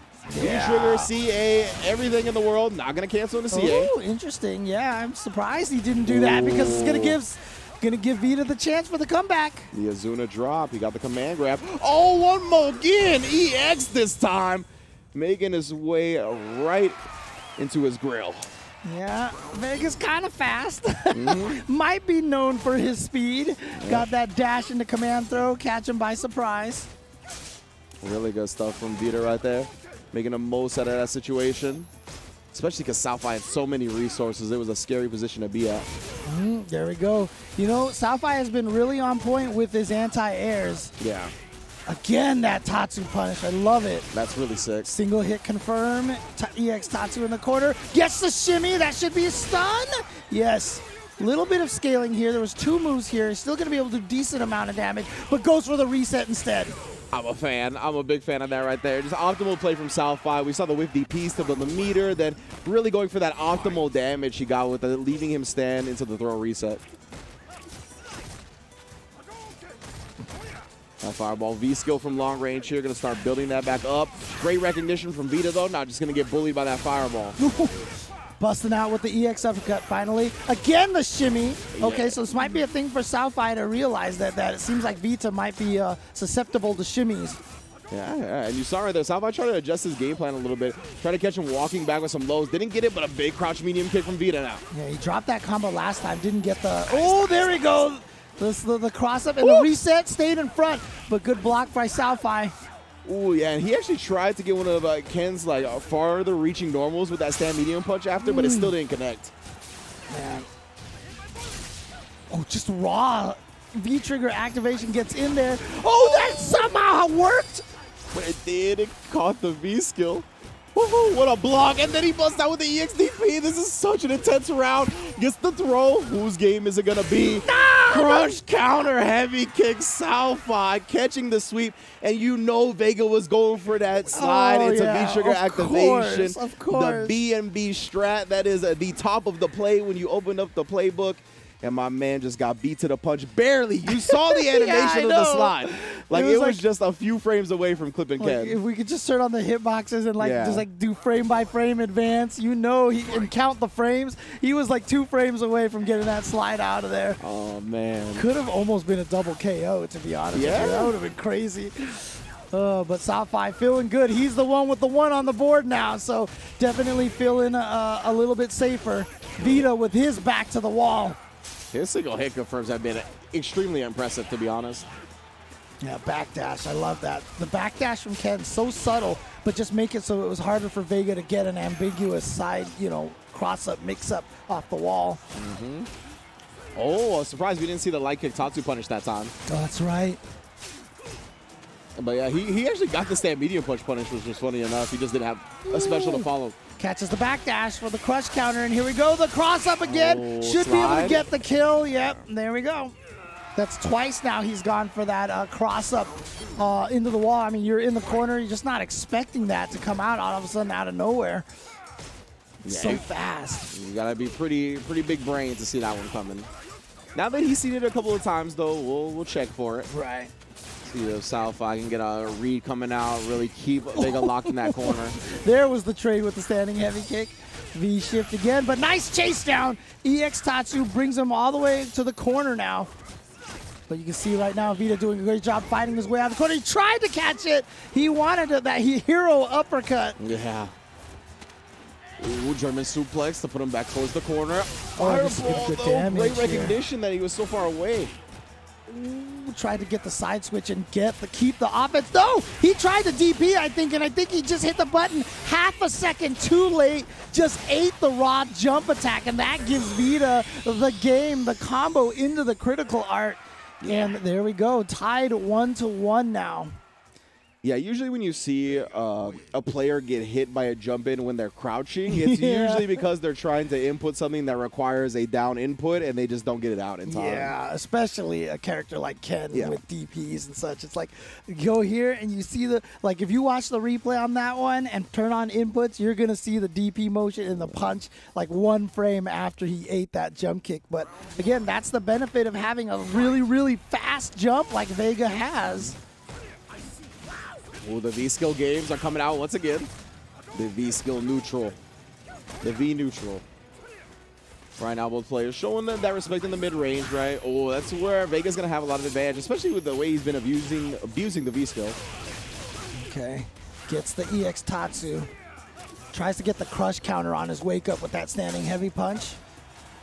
Oh, yeah, the harassment's coming out with the claw, using that range advantage. That was nice.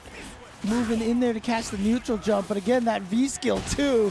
Vita, the master of V-skill too, but corners himself. This is dangerous. Oh, light kick catches him out of the air. That's good. No off the wall for you, but it all kind of worked out anyway because he canceled into the Tatsu on the hit.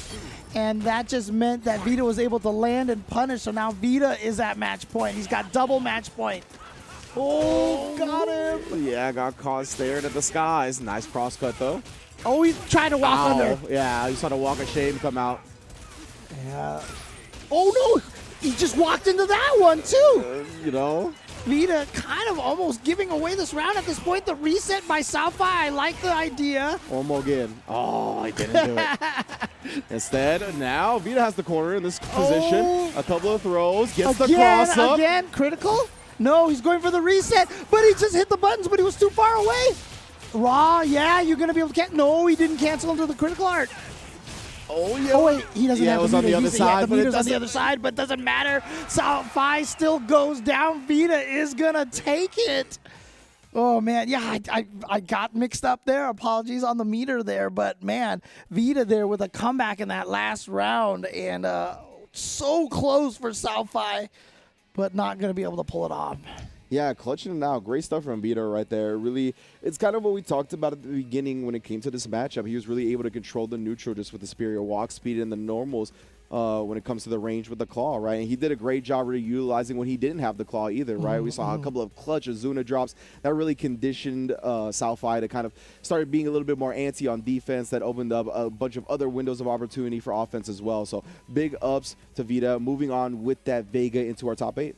That's right. So again, so unfortunately, that means our last representative or our only representative from Vietnam out of the tournament. Vita is going to move forward and continue the display of the Singaporean domination of Southeast Asia here. Again, there's 3 in the winner's side already, and here we have 2 in the loser side. Wow. And if Angry Egg Tart can defeat Kai Orca, then 6 of the 7 Singapore players starting this top 16 will still be in it for the top 8. But Kai Orca from Indonesia, we saw how strong that Honda was. So, it's the sole representative from Indonesia, has an opportunity. Angry Egg Tart with G versus Honda. Yeah, I wonder. Like, in my mind, right, I haven't played this matchup. I do play a decent amount of G, though. And I feel like in this matchup, right, G should have some answers to blocking headbutt or blocking hands at certain ranges, right? Because he has such good range, too. Yeah, he's got rush punch, he's got stand fierce, he's got forward fierce. Even the crouch medium punch has really good range. So I definitely want to see even the fireball. He's got a couple of answers to deal with this meta that Honda likes to leave you at after you block one of his specials. Right. So. And he's got a great crouch fierce as well to mess with the EX butt slam, cross-ups, and whatnot. Oh, that's right. Yeah.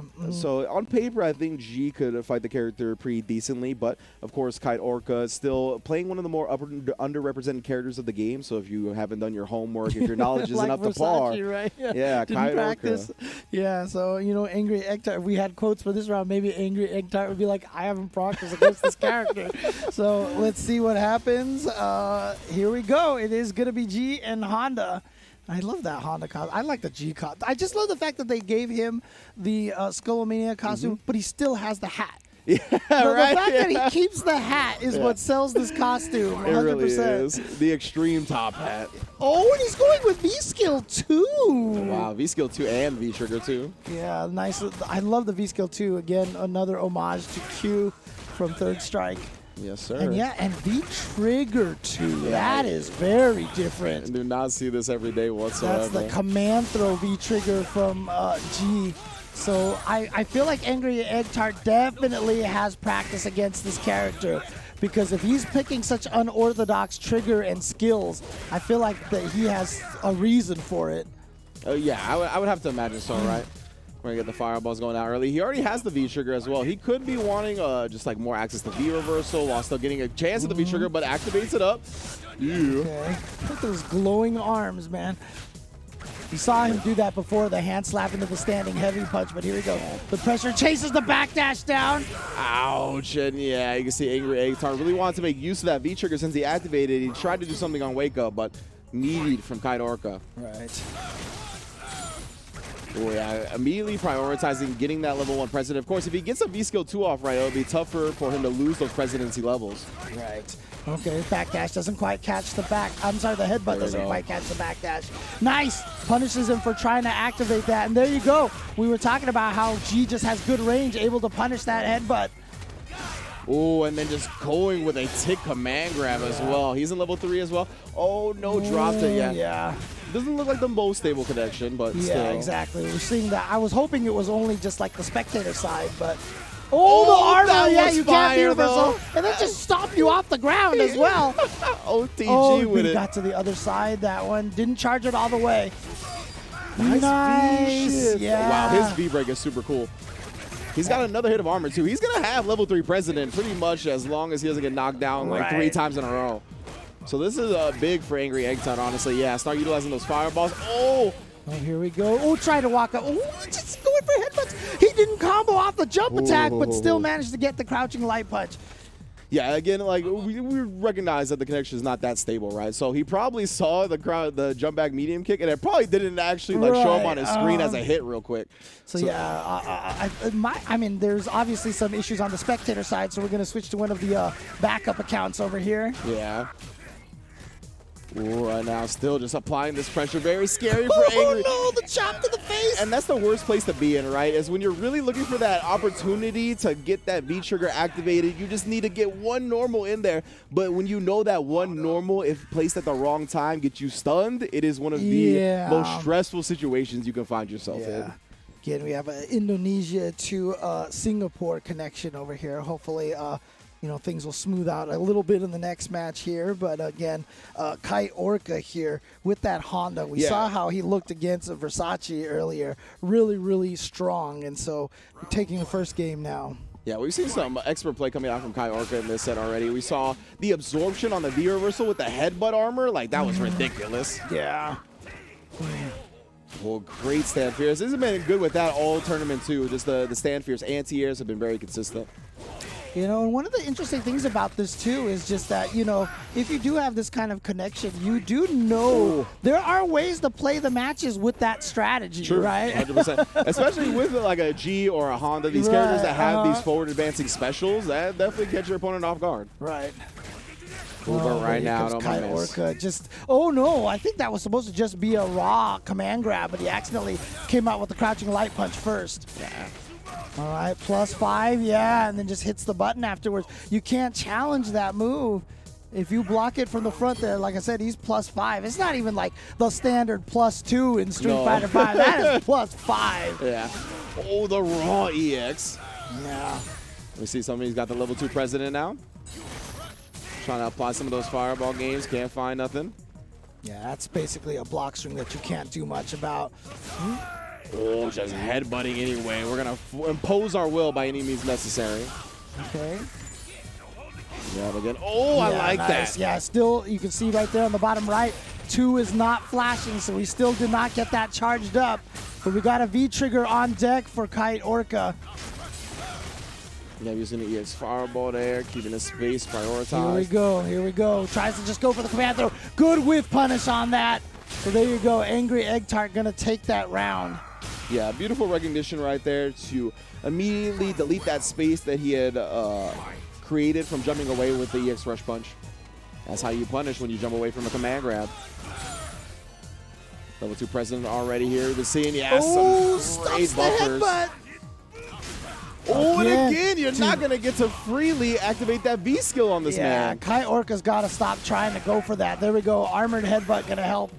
Tries to go up for the command throw, not going to get it. Oh, yeah, this is going to be a little bit tough. Does activate the fireball. Oh, and then again, just a raw rush punch in your face, bruh. I mean, honestly, look, I'm just going to say, like, a long time ago when we used to go to the arcade, you would play there. You could never trust necessarily that the buttons or the joystick works, you know? You had to make the adaptations on that. Like, okay, you know what? My medium kick is a little dodgy, so I'm going to play it a different. I felt like in that match right there, that Angry Egg Tart kind of started adjusting a little bit to the circumstances, the connections. 100%. Yeah, exactly. Yeah. And it was interesting too, and because at the end right there, it's like, okay, maybe he's just rush punching because it's hard to see. But also remember that the level 3 buff for 4G, he can cancel into EX specials now. He had an EX bar, so even if that rush punch was blocked, he could have canceled into EX fireball, make himself safe. So yeah, there's definitely options that Egg-Tart had to keep himself in control. Yeah, so Kite Orca's had some good pressure once he can get in there with the hands. And again, G, no armor, no 3-frame buttons. Yeah. But that V-shift, man, that V-shift was such a boon for a lot of these characters on defense. But here we go, the Honda pressure. Got him with the pork chop, the throw. Kite Orca now at match point. Breaking the back right there. Yeah. Yeah, again, Angry Egg Tart, you know, was that the crow on the stage? The hell was that Yeah, noise? it was the crow. And you know what?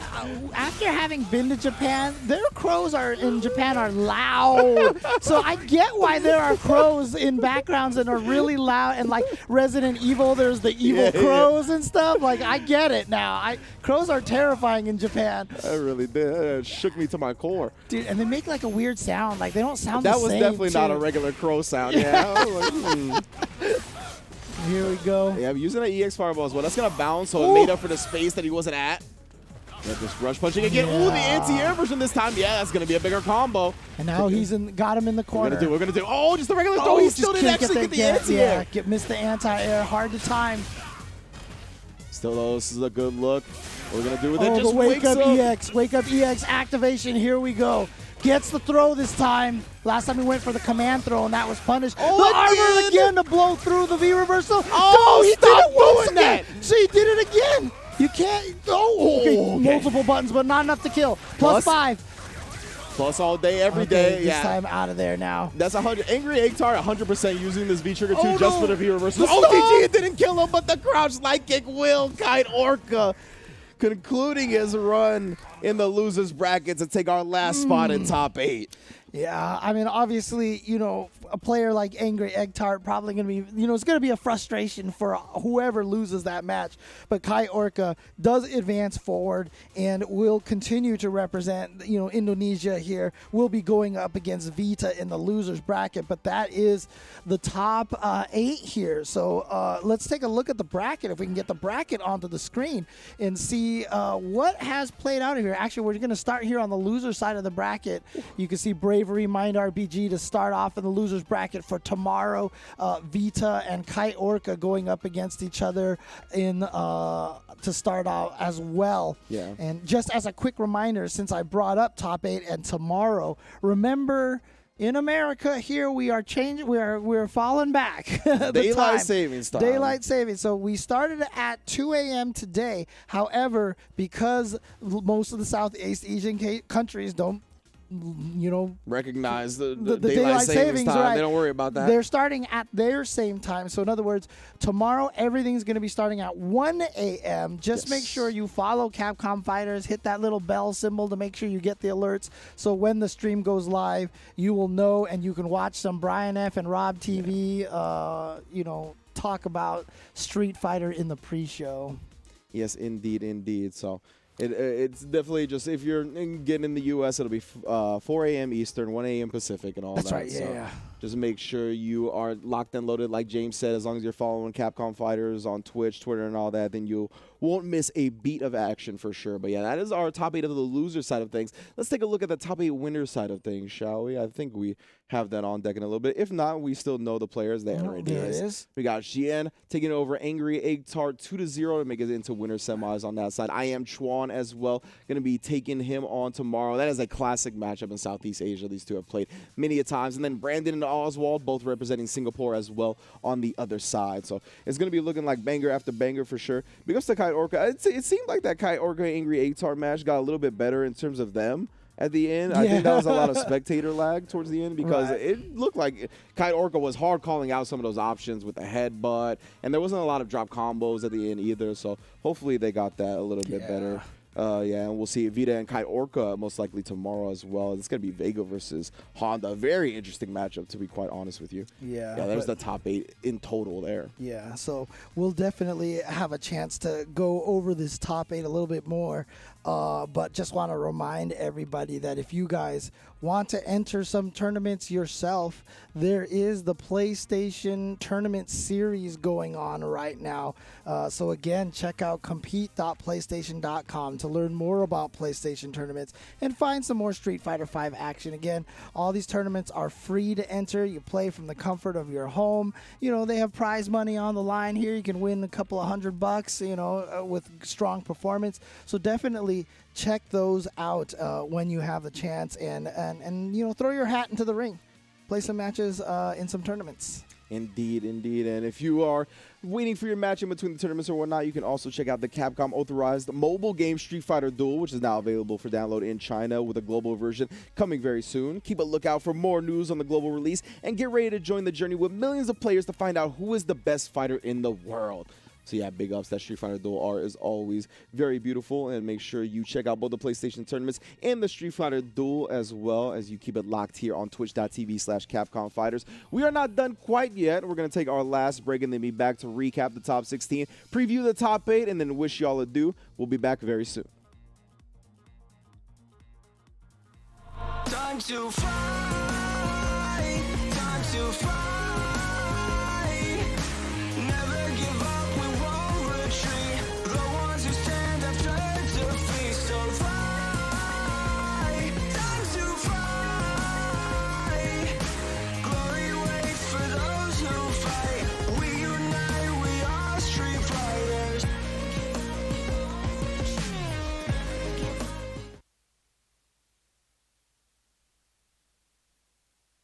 I wish that I could do something to help. Yes. I thought I had to do everything on my own. Me too. But I've made up my mind. That's good Make kung your fu. move. I'll finish this. If we work at it together, anything's possible. Right. How about we get started? Yeah. Let's do it.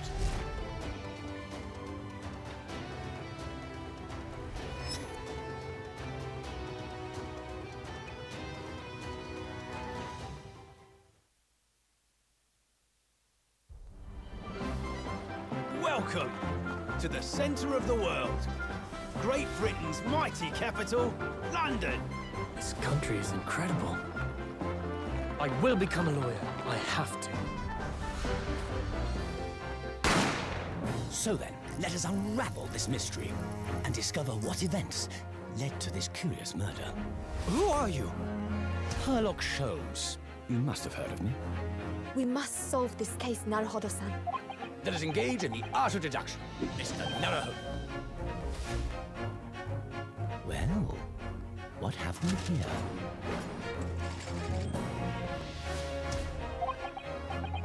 It would seem the truth is now tantalizingly close.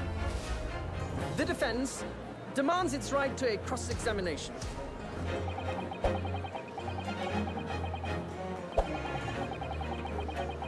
Objection! Your testimony completely contradicts the facts. Objection! My lord, with all due respect, this is an outrage!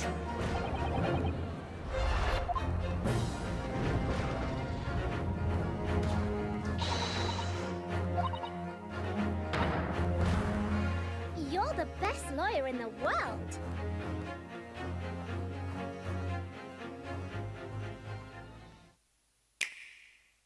Let's go! After it!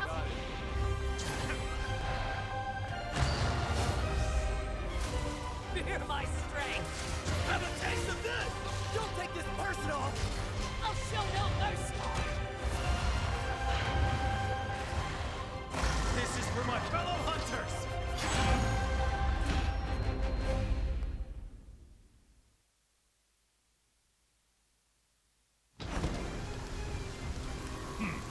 So it's you. Iku Hadouken! Nice hit.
And welcome back to Capcom Fighters. Thank you all once again for joining us on a beautiful day for Top 16 here at Asia Southeast 1 for that Street Fighter V Capcom Pro Tour. We have rounded out our top 8. It was a phenomenal bracket, to be honest with you. I am Rinch. This is James Chen, of course. If you're just joining us, then click that VOD after we sign off because you missed the whole tournament. Well, not the whole tournament, but missed Top 16. Right. So you definitely check out the VOD. But if you want the spoilers, check out the bracket right now. Yeah. So you see the top 8 over here.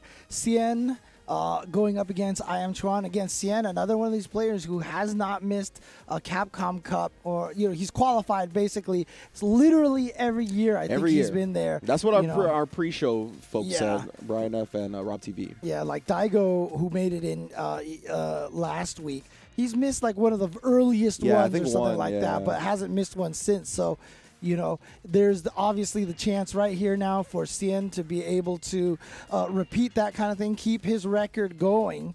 But he's going to have to get through I Am Chuan first.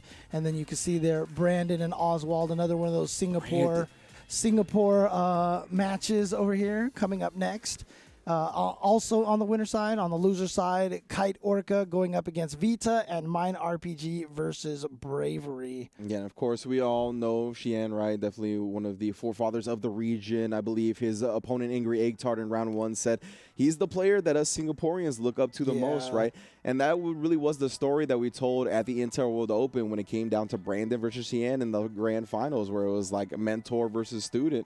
And at the end of the day, Brandon was able to really have a showcase, a breakout performance, and take the whole thing. So we're going to see if he perhaps gatekeeps Xian from his first Capcom Cup here and make him earn it another time. But, of course, he's got to get through Oswald, and Xian's got to get through I Am Chuan, which are no easy feats whatsoever. So it's going to be a hell of a top 8. Again, all starting tomorrow. If you're in the States, again, it's going to be 4 a.m. Eastern, 1 a.m. Pacific. I know we started at 2 a.m. today, but y'all know how it goes in the United States.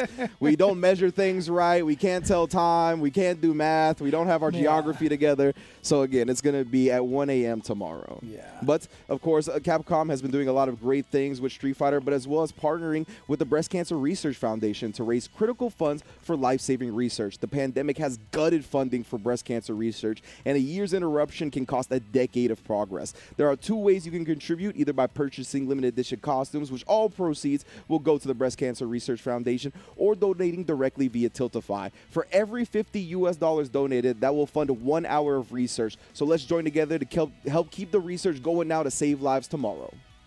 Yep. And so, again, we are done with the top 16. Honestly, you were talking about Cien and how much, he's helped the scene and how but I mean, he's also running those weekly tournaments all the time, and he's really done a great job bringing up a lot of these players here. So, it's one of those tough things for Cien. If you lose to one of the other Singapore players, obviously it'll sting not getting in a Capcom Cup, but at the same time, you got to feel proud of, what you've 100%. managed to build up over there. So, again, really shout outs. 7 Singaporean players started in the top 16. 6 remain. So again, 6 out of the top 8. So just dominating that area. So shout outs once again to the entire FGC of Singapore. Very, very excellent showing so far. But finding out who wins tomorrow, that'll all take place in the top 8. So make sure you follow along. As you mentioned, the time difference. So we'll be starting at 1 a.m. Pacific, 4 a.m. Eastern. Yeah, and we had a lot of great representation in this top 8 as well, right? We had players from the Philippines, Vietnam, Indonesia. So, again, Southeast Asia, Malaysia. Southeast Asia is definitely out in full force, as always, when it comes to Street Fighter. So, you're not going to want to miss the top 8 tomorrow. Again, make sure to follow Capcom Fighters at Twitch, Twitter. Make sure you don't miss it because, again, the time is going to be a little bit wonky if you're in the U.S. So, until then, be good to yourselves, be good to each other, and we'll see y'all tomorrow.